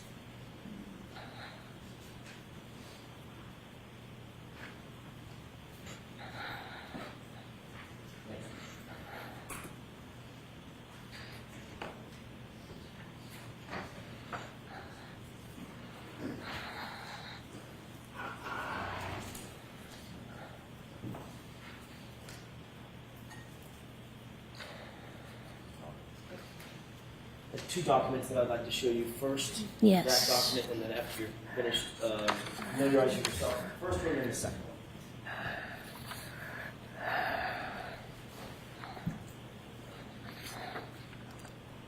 Yes. Taking the first document that addresses the Lucas machine, Yes. how do you recognize that photo or those series of photos and graphs? These are illustrations I put in my report, and one shows a generic patient with the Lucas machine in place around him to do the chest compressions. Then I have a photograph of the actual apparatus of the Lucas machine itself. Then I show what's recognized as medical complications and injury from that machine. It shows, I have an example of a CAT scan of a section through the body horizontally, right where the plunger goes into the chest. And it shows in another patient hemorrhage around the pancreas and around the top of the stomach. Well, if you don't know the percent of body weight of the arm compared to the whole body, how would you ever come up with a number for the arm? Well, from the work that I've done with Dr. Rentschler in this case, dating back to last year, it's my understanding that his calculation for the arm was approximately 11 pounds. So you're relying on somebody else's study? You're doing an independent assessment of the evidence, and you're relying on other people's math? Is that what you're telling us? I don't agree with that because, as I've mentioned numerous times, Dr. Rentschler and I worked as a team on this case. You can't separate the reconstruction part from the biomechanical part. It's an integral part that works together on it. Would you agree that the arm is about statistically vetted, that it's 5.48% of the total body weight? Would you agree with that? It sounds about right, but again, I don't have the percentage off the top of my head. So if you take 5.48% of a 171-pound man, which is the crash test dummy you were using, the 50 percentile, what do you get? You said 5.48%? Yeah. Just over 9 pounds. Okay. Close to 9.38? 9.37. Okay. Now when you have 216 pounds, 5.48%, 11.8. 11.8. Sound about right, doctor? By that calculation, yes. Okay. Now, you said you had some confusion where I'd get that number from, this 11.8. Do you remember that? Yes.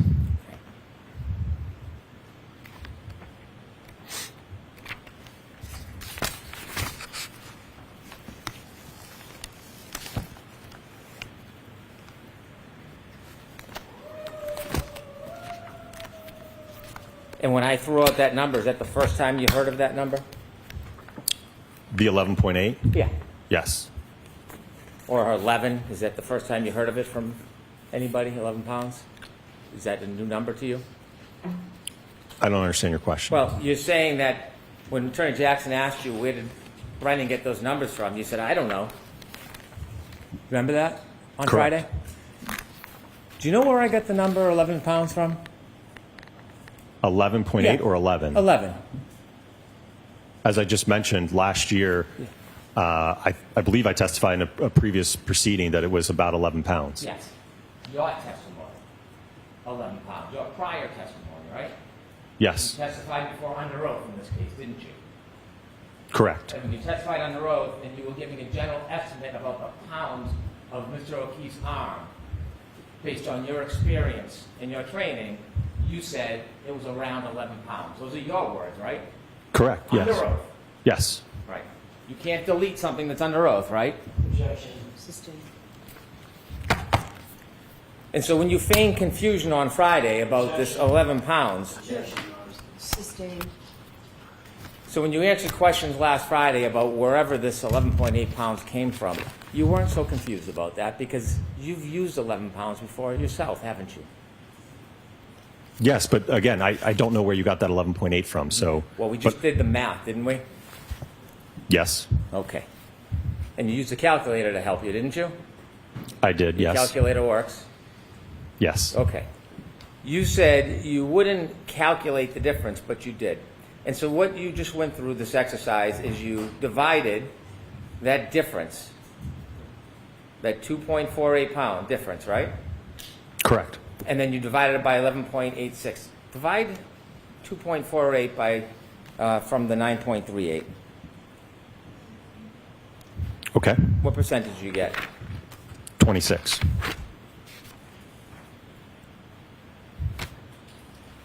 Would you agree with this statement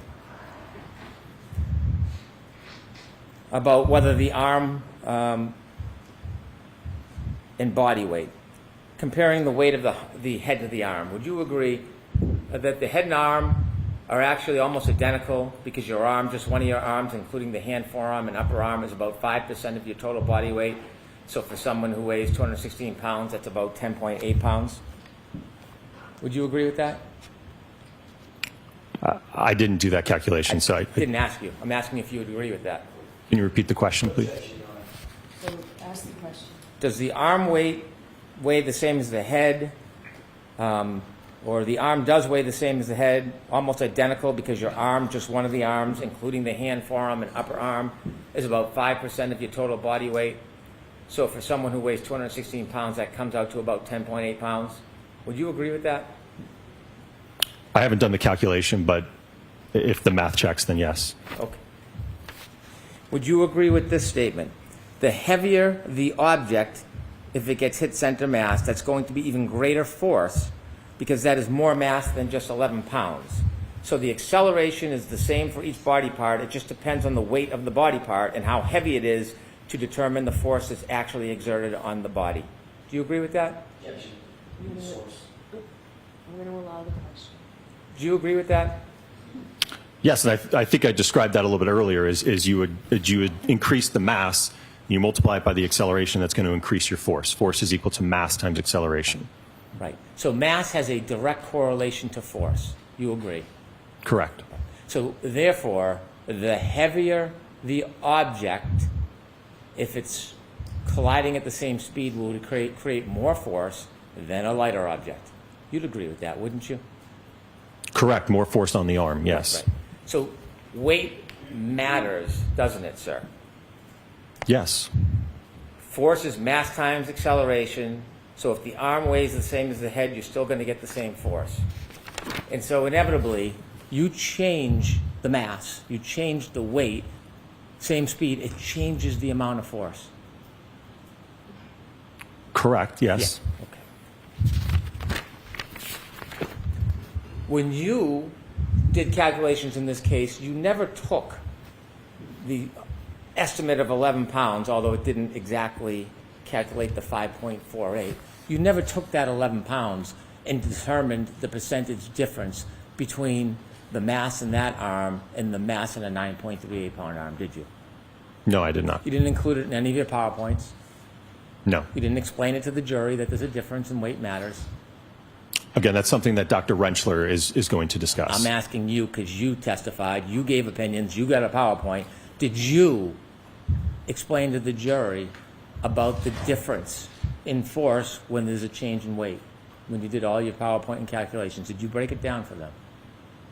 Well, I think it was certainly stated. I mean, I know that we went over Newton's second law, force is equal to mass times acceleration, right? So if you increase that mass number, it will increase the force. When you were putting up your PowerPoints with the speeds, did you explain to us that there's a difference when you change the mass so that if you used a lighter arm, there would be a difference in force? Did you explain that to us in any of your slides? I don't know that I explicitly stated it, but again, that's why we went up to 29 miles per hour to account for that difference in weight. Were you trying to inflate the force for the speed of test so it looked like the collision had to happen at a faster speed to cause a certain amount of damage? Were you doing that intentionally? No. You didn't overstate the mass. You didn't use an arm that was 14 pounds that would have created the opposite illusion, right? You used a weight that was lighter than Mr. O'Keefe's estimated arm. Right, because again, it goes both ways. If you increase the mass of the arm, you increase the force on the arm. So there's going to be more force acting on the arm. Let's talk about your studies with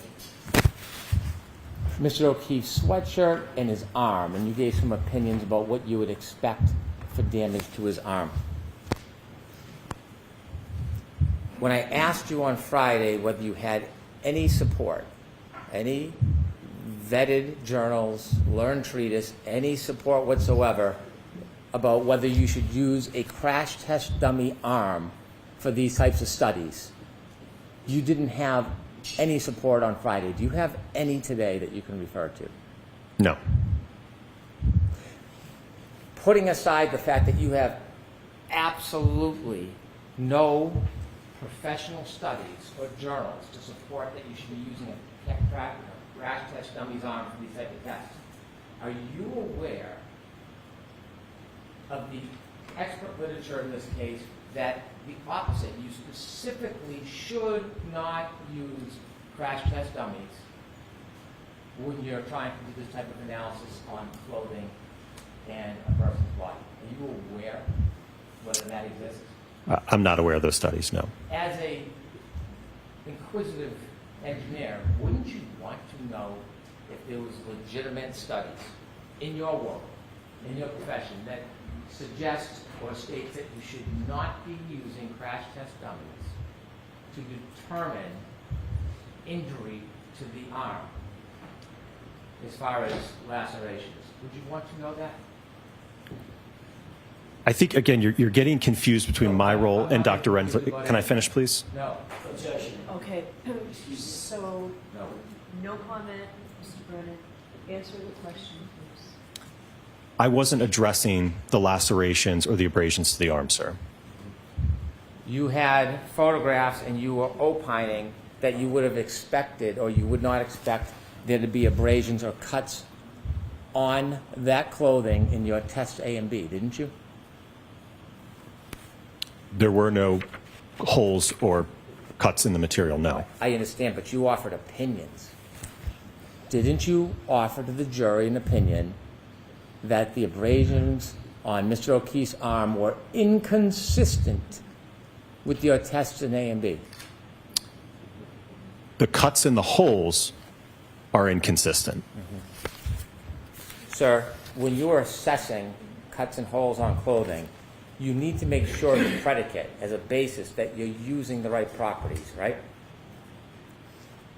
I would agree with that. Right. And so if there was literature directing that you should not use a crash test dummy to assess injury on an arm, would you follow that instruction or would you do it anyways? Again, you keep saying injury to the arm. I was looking at what happens to the material when it makes contact with the taillight. A crash test dummy's arm is harder than a human arm, isn't it? Yes. You push a human arm, it's like an indent. You can push in, can't you? Yes. And that property of pushing in, if a cloth is on it, it is easier for a cloth to tear pushing in than if it's hard. Isn't it? I don't know that I agree with that. Well, do you disagree with that? Well, the hybrid arm is a vinyl flesh, so it's not rigid. Do you disagree with what I just said? Can you repeat your question? Sure. Human arm, softer than the hybrid, yes? Yes. When you push it, you can push in, much different than the hybrid arm, which is stiffer, yes? I don't know what you mean by much different, but there will be a difference, yes. Well, is it a noticeable difference to you if you push a hybrid arm as opposed to a human arm? Yes. When you push a human arm, it indents, yes?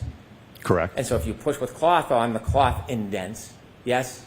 Correct. Which creates an easier, tear in the fabric with less force if you can push in as opposed to a hard arm. Would you agree or disagree with that? I would agree with that. So when you're replicating studies and giving opinions about a person's arm, a real person's arm, using a hybrid arm doesn't seem to be an appropriate standard, does it?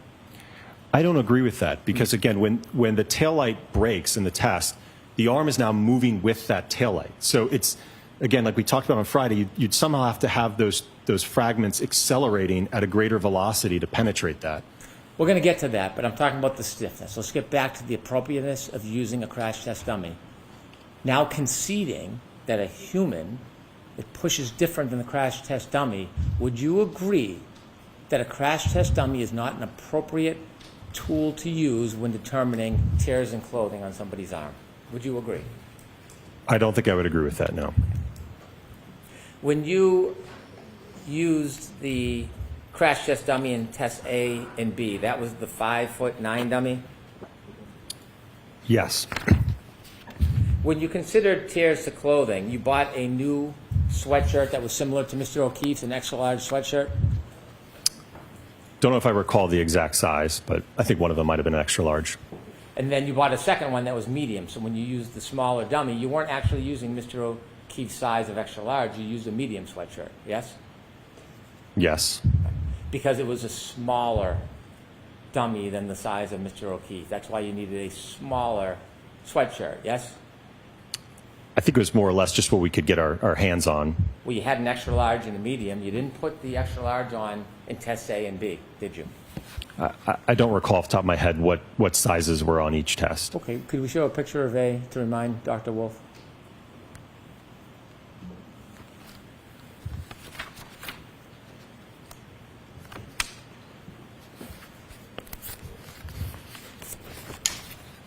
And while she's pulling that up, is there a difference between, see that's how that's blue? You see that's medium? Yes. So the blue ones that you use for test A and B, correct? Correct. The smaller crash test dummy than Mr. O'Keefe, the 5'9" crash test dummy, yes? Correct. And then when you used Randy and brought him into the scene, you used the extra large, the gray one. Correct. Right, so you used a different one because it was a smaller anatomical doll than the size of Mr. O'Keefe, yes? We used different sizes. The material blend was the same. This was new. Correct. The extra large you put on Randy was new. Correct. Did you consider the wear and tear on Mr. O'Keefe's sweatshirt, the extra large sweatshirt he was wearing that night? The wear and tear? Yes, the wear and tear. No. Did you ever consider the differences between a brand new sweatshirt and one that had been worn? No. Had you ever had clothing, sweatshirt you used repeatedly, maybe put in the dryer, wears it down? Sometimes you can get holes more easily. Did you do any type of analysis on that whatsoever? Any type of analysis whatsoever on the age or whether it's stretched the same, anything like that? No.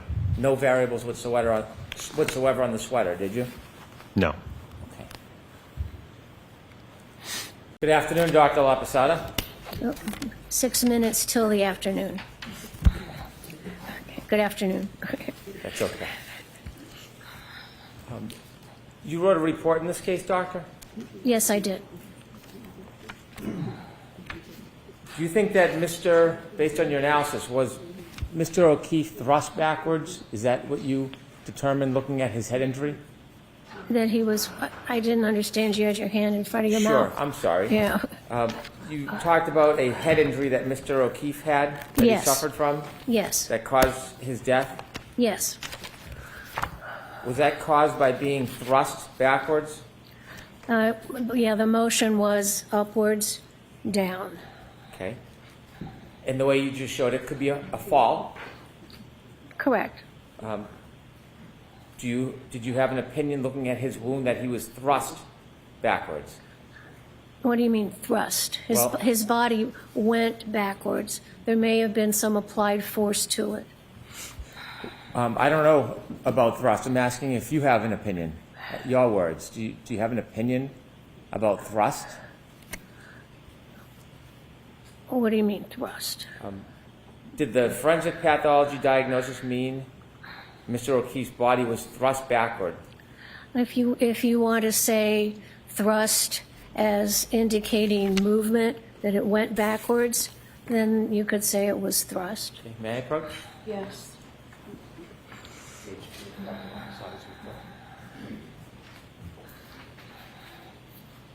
I'm showing you page 2 of your report, Dr. La Posada. Yes. I'm just going to ask you to read it, not out loud, and then I can ask you the question after we take it. But I want to Yes. take a look. Yes. Are you familiar with that? Oh, absolutely.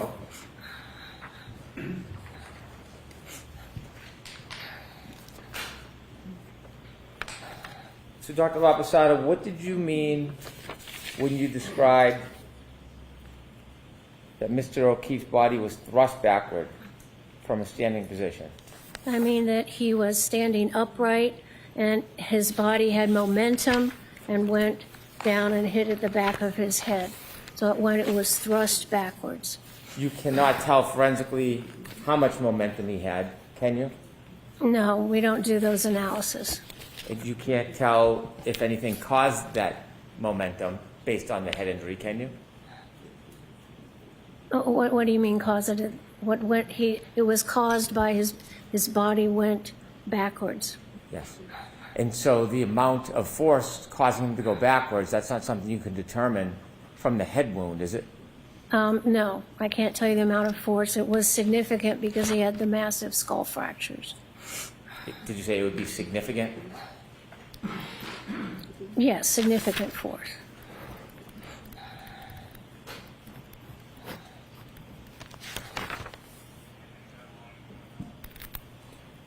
In modern medicine, there are a number of different machines that can help us see the brain, like a CAT scan, perhaps, Sure.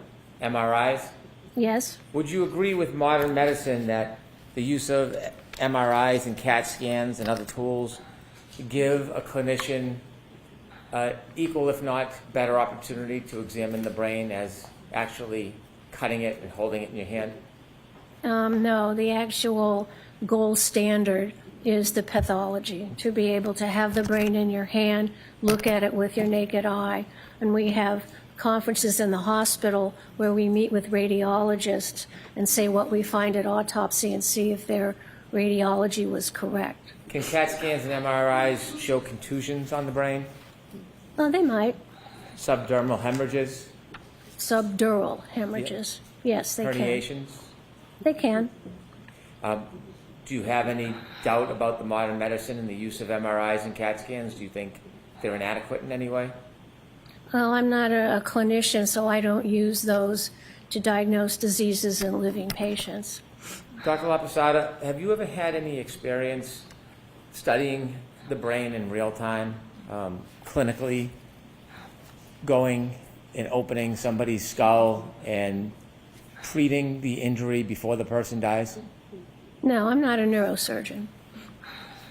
You don't have any neurological expertise, do you? I'm not a neurologist. I'm not a neurosurgeon. I'm a forensic pathologist. Do you have any clinical experience at all where there's an acute head injury and you're making an effort to observe it and analyze the injury as it progresses in an attempt to save the person's life? I don't treat or diagnose living patients.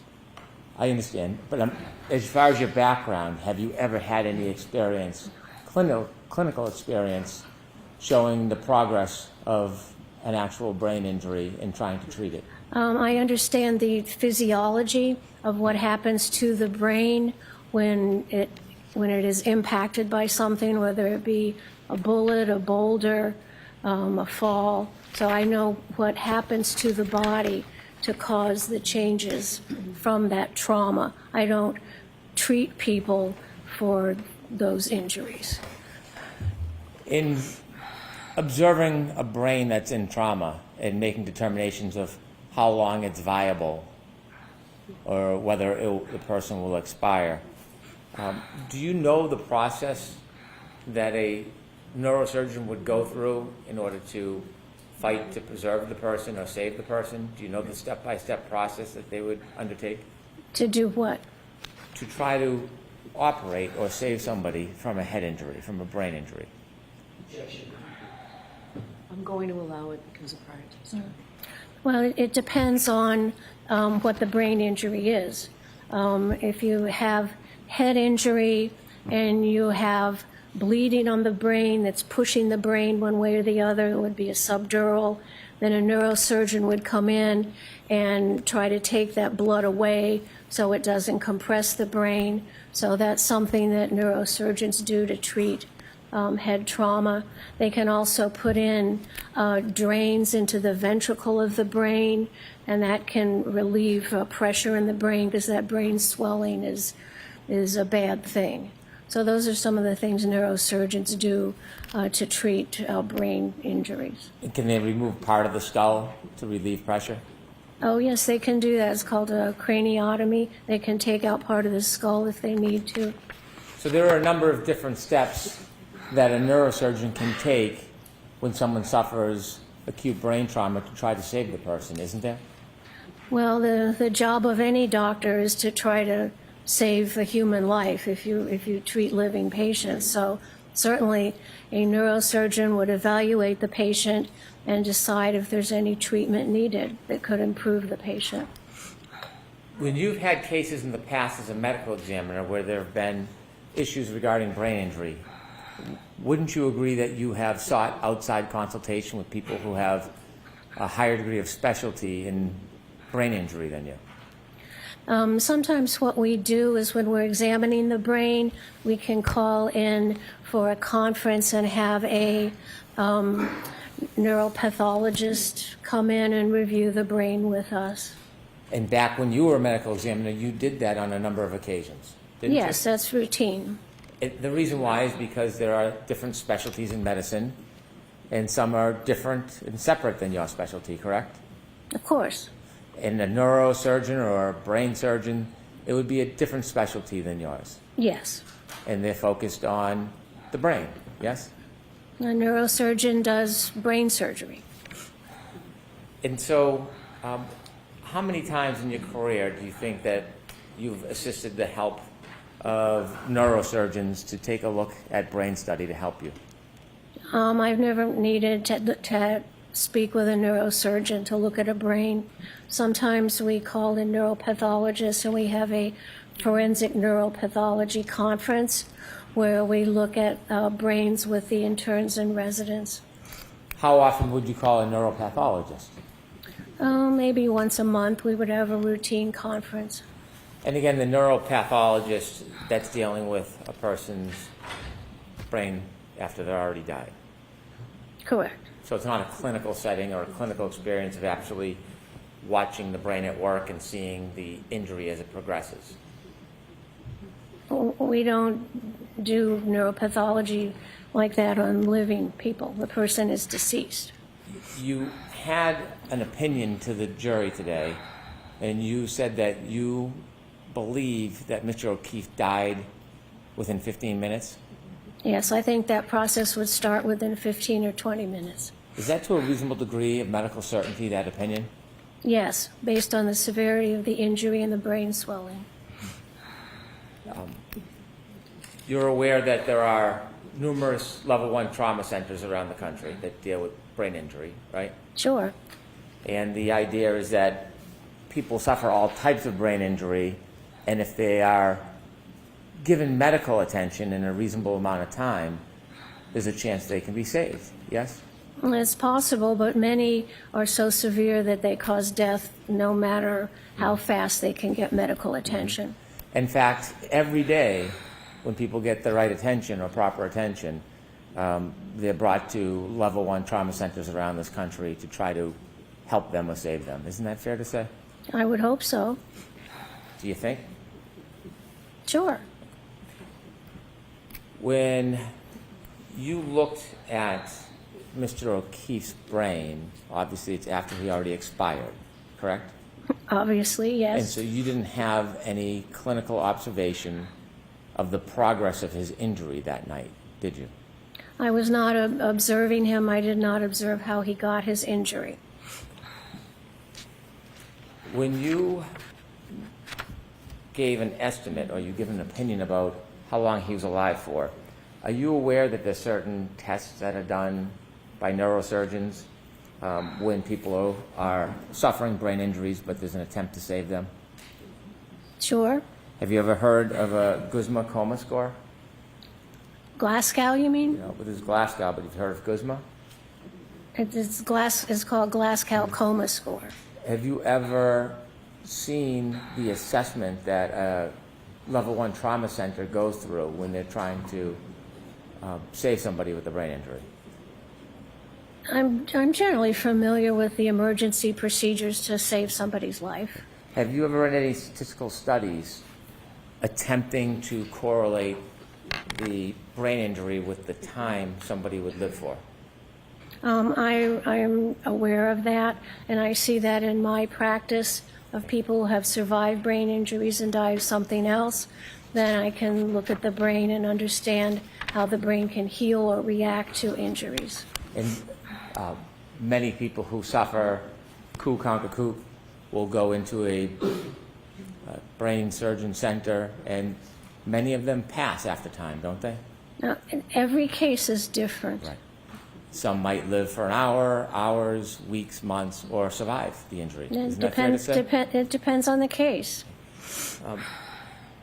In this case, you don't have any objective criteria to identify the amount of time Mr. O'Keefe would have lived if he had the appropriate help. Isn't that fair to say? I don't think it would have been effective because there were massive skull fractures to the base of the skull, and there are cases where the amount of force and energy applied to the head, causing skull fractures, breaking the neurons, causing the brain swelling, despite rapid medical treatment, those people cannot be saved. They can't effectively stop the brain swelling. Many people can't be saved. Did you know that about 1/3 of them do get saved? I don't know what you're talking about. 1/3 of everybody has different sorts of injuries. 1/3 of what? With a clivus fracture, coup contra coup. Are you aware that 1/3 of those patients survive if they get the proper treatment? It depends on the amount of force. Okay. Are you aware that a study would show, have you ever read a study by Isaac Wolf on clivus fractures? No. Have you read any studies on clivus fractures? Clivus fractures? Yes, I understand what clivus fractures are. It's a part of the base of the skull. Okay. And And have you, Oops. Okay, go ahead. please, did you want to No, say? you go ahead. Oh, I'm sorry. Have you read any studies that tell you with the proper treatment, despite these potentially catastrophic injuries, that 1/3 of patients can survive? No, but that's not the case we have here. And so in this case, I asked if you had any objective criteria. You don't have any objective criteria about the progress of Mr. O'Keefe's wound that can be a basis for you to conclude that he would have died in 15 minutes. Isn't that fair to say? No, I understand what happens to the brain when it gets that sort of injury. I understand the time course and the physiology. I've seen hundreds of individuals who've had brain injuries. Some survive for a longer period, some die earlier, and it depends on the amount of force and the amount of brain swelling. And in Mr. O'Keefe's case, we had the massive skull fractures of the base of the brain and immediate swelling and subarachnoid and subdural. So he had a large force applied to his head, which caused the brain swelling and the and the progression of the brain stem down through the foramen magnum that stopped the brain. It was a very forceful impact. You examined his brain after you looked at photographs. You can't tell us objectively when his brain swell started. It started immediately after impact. And you can tell us what the progress of that brain swell was by looking at his post-mortem photos. By looking at the post-mortem photos and the post-mortem examination, I can tell the degree of force from the extensive skull fractures that were present. What was the degree of force? It was medium to large. Well, that's a wide range. What do you mean? Quantify medium So I'll to strike large, the comment. please. Ask the question, Mr. Brown. What does medium to large mean? Enough to cause a lot of fractures to the skull. He didn't just sit down and lie down. If he sat down and lied down, he probably wouldn't have fractured his skull, correct? That's obvious, yes. Right. And so when you're telling us you can identify that he immediately died or died within 15 minutes, I'm asking you for objective criteria. For you to give that opinion, I'm asking you what objective information you have. And so you said that there was a large amount of force, correct? Sure, but because there were massive skull fractures, and there's a lot of energy transmitted to the brain, starts swelling immediately. How do you know this wasn't medium force and not large force? Because of the extensive number of skull fractures. So are you saying it was medium or large force? Medium to large. Okay. How much force is that? Can you quantify it? No.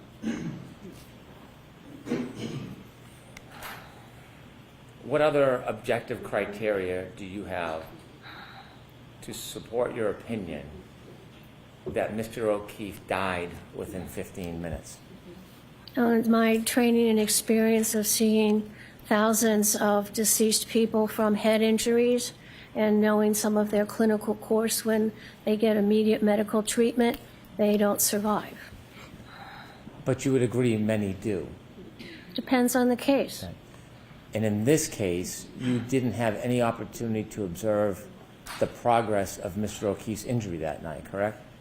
Objection, Your Honor. I'm going to allow that. I wasn't there. The You had- body told me what happened to it. You have no assessment of the development of his brain injury and how much time it took that night, do you? I do, from understanding the significant skull fractures and the swelling of the brain and the compression of the brainstem that all happened very rapidly because of the amount of force that caused all those skull fractures on the base of the skull that actually then hemorrhaged into his upper eyelids. That's a large amount of force. Was gross edema found on his brain? I think it was swollen, yes. But was that a finding? Yes. Where did you see that finding? Well, in order to have the herniation of the brainstem, the brain swells. Where did you see that finding? I can't answer that. I just know it from understanding, looking at the pathology. So at the end result, at some point, Mr. O'Keefe had gross edema. In order to get the brain stem hemorrhages, the only way you get that is because the brain has swelled, and there's no, after injury, tissue swells, and there's no place for the brain to go when it swells except down into the natural hole in the bottom of the skull where the spinal cord goes down. So that's where the pressure goes. So that seeing the brainstem herniation tells you that the brain has swollen a lot. Undoubtedly, but it doesn't tell you when it began to swell or the progress of that swell, does it? I don't know what you mean. You see inevitably because of the swelling, there's the suffocation, but when you see that, you don't know when the swelling began or how quickly it progressed. You can't tell that from an autopsy. Yes, you can, because of the severity of the skull fractures. I know there was a lot of force, and that force applied causes you to go unconscious, then your brain swells. If there was just like one skull fracture, then that's a little bit different. But this was massive skull fractures on the base of the skull. So there's a lot of force applied. So I know because there's a lot of force applied to cause the skull fractures, that the brain would swell rapidly. You would be unable to identify the rapidity of the swelling if you don't know the amount of force. Isn't that fair to say? Well, I do know the amount of force because of the amount of skull fractures. In what you know is, in your words, medium to large force. Yes. You've heard of periorbital ecchymosis, Yes. and that's sometimes called raccoon eyes. Well, periorbital ecchymosis just means bleeding and bruising around the eyes. And you saw the bruising around Mr. O'Keefe's eyes, didn't you, in the photographs? Well, it wasn't bruising caused by blunt force trauma to the eye. It was bleeding in the upper eyelid because the plates above the eye and the base of the skull were fractured by the skull, by the brain hitting it. So, and that's a result of basilar skull fractures and not the application of force directly to the eye. Would you agree it takes a few hours for the bleeding to accumulate in the person's eyes? No. As soon as you break the skull bones and the heart's pumping, the blood comes out of those injuries. So it starts to accumulate right away. It starts within minutes. You can see it. So you would disagree with the suggestion that it takes at least 1 to 2 hours for that bleeding to occur in the eyes. You disagree with that? I do disagree with that. It starts immediately. Do you have any studies that you've relied on or literature or support for that? I understand the physiology of what happens when you get those skull fractures and the density of the blood vessels, and if your heart is pumping, you pump the blood out those broken blood vessels into this small area above the eye. And Do you have it can happen within minutes. Do you have any studies or literature to support that? That's my training experience. I can't cite you a particular article at this time. I could certainly go look it up and bring it to you. Okay. Let me ask you questions about the wounds to the back of Mr. O'Keefe's head. Yes, You see a linear abrasion? yes, vertical lines, yes. Now, would you characterize this as a classic wound caused by falling backwards and landing on your head? What do you mean every wound is different? Every wound is different? Sure, every person's different, every way you get injured is different. And so if somebody falls backward on their head and suffers the basal fracture, the wound from your perspective can look different. It depends on the impacting surface. Wounds on the same surface, say two people fell on the same surface, could they have different wounds on the back of the head if they suffered the same injury? In theory, if they fell, if they rotated their body, if you could reproduce something exactly, then you would see the same wound patterns. This wound pattern is typical of falling backwards on a hard surface, isn't it? We know it's from falling backwards and striking something hard. Can the frozen ground be hard? A frozen ground can be hard, but it doesn't fit the pattern in this injury. We'll get to that, but is it Oh, okay. hard enough to cause a basal fracture? It can cause a skull fracture. The frozen ground is different than a sheet of ice, right? It's not smooth and flat like a sheet of ice, is it? It could be, I guess. Okay.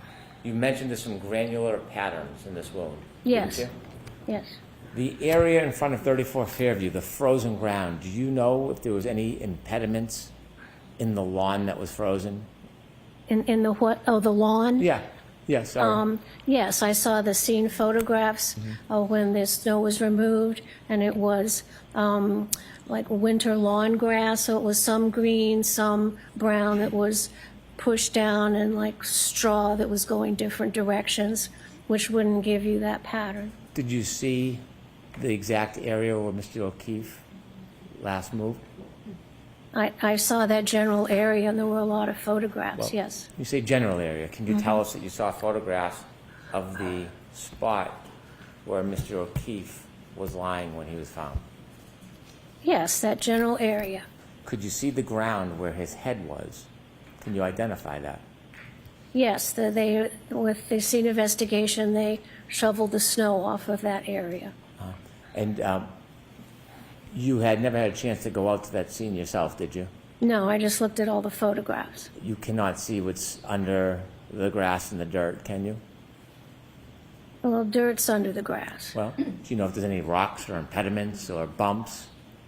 It was a smooth surface covered with grass.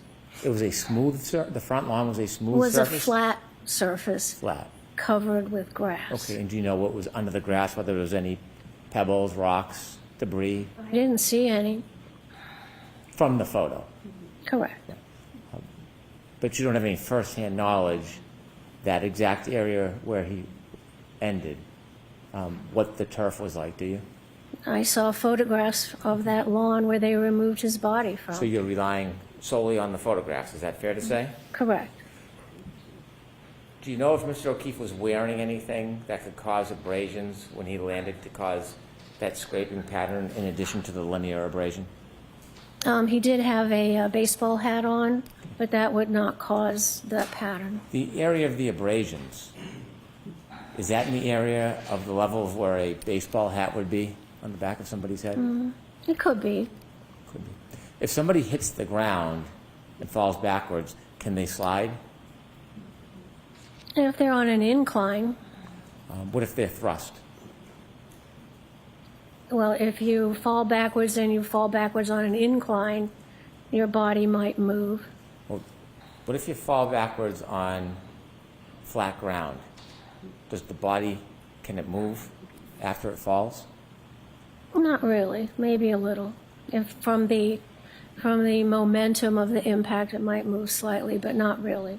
So when a person falls backwards and lands, you don't think the head has any room for movement? Not significant. Well, not significantly, maybe just a quarter inch, half inch. No, it's possible. And did you see the scrapes around the wound of Mr. O'Keefe's head? Of course I saw them, yes. Okay. And they're all within, what, about an inch? What are you describing? What part? Are you describing the tearing, the laceration of the scalp, or the vertical abrasions? The vertical abrasions. There were maybe an inch, inch and a half. Inch and a half? Do you think that if someone fell backwards and landed on the head, they could move an inch and a half?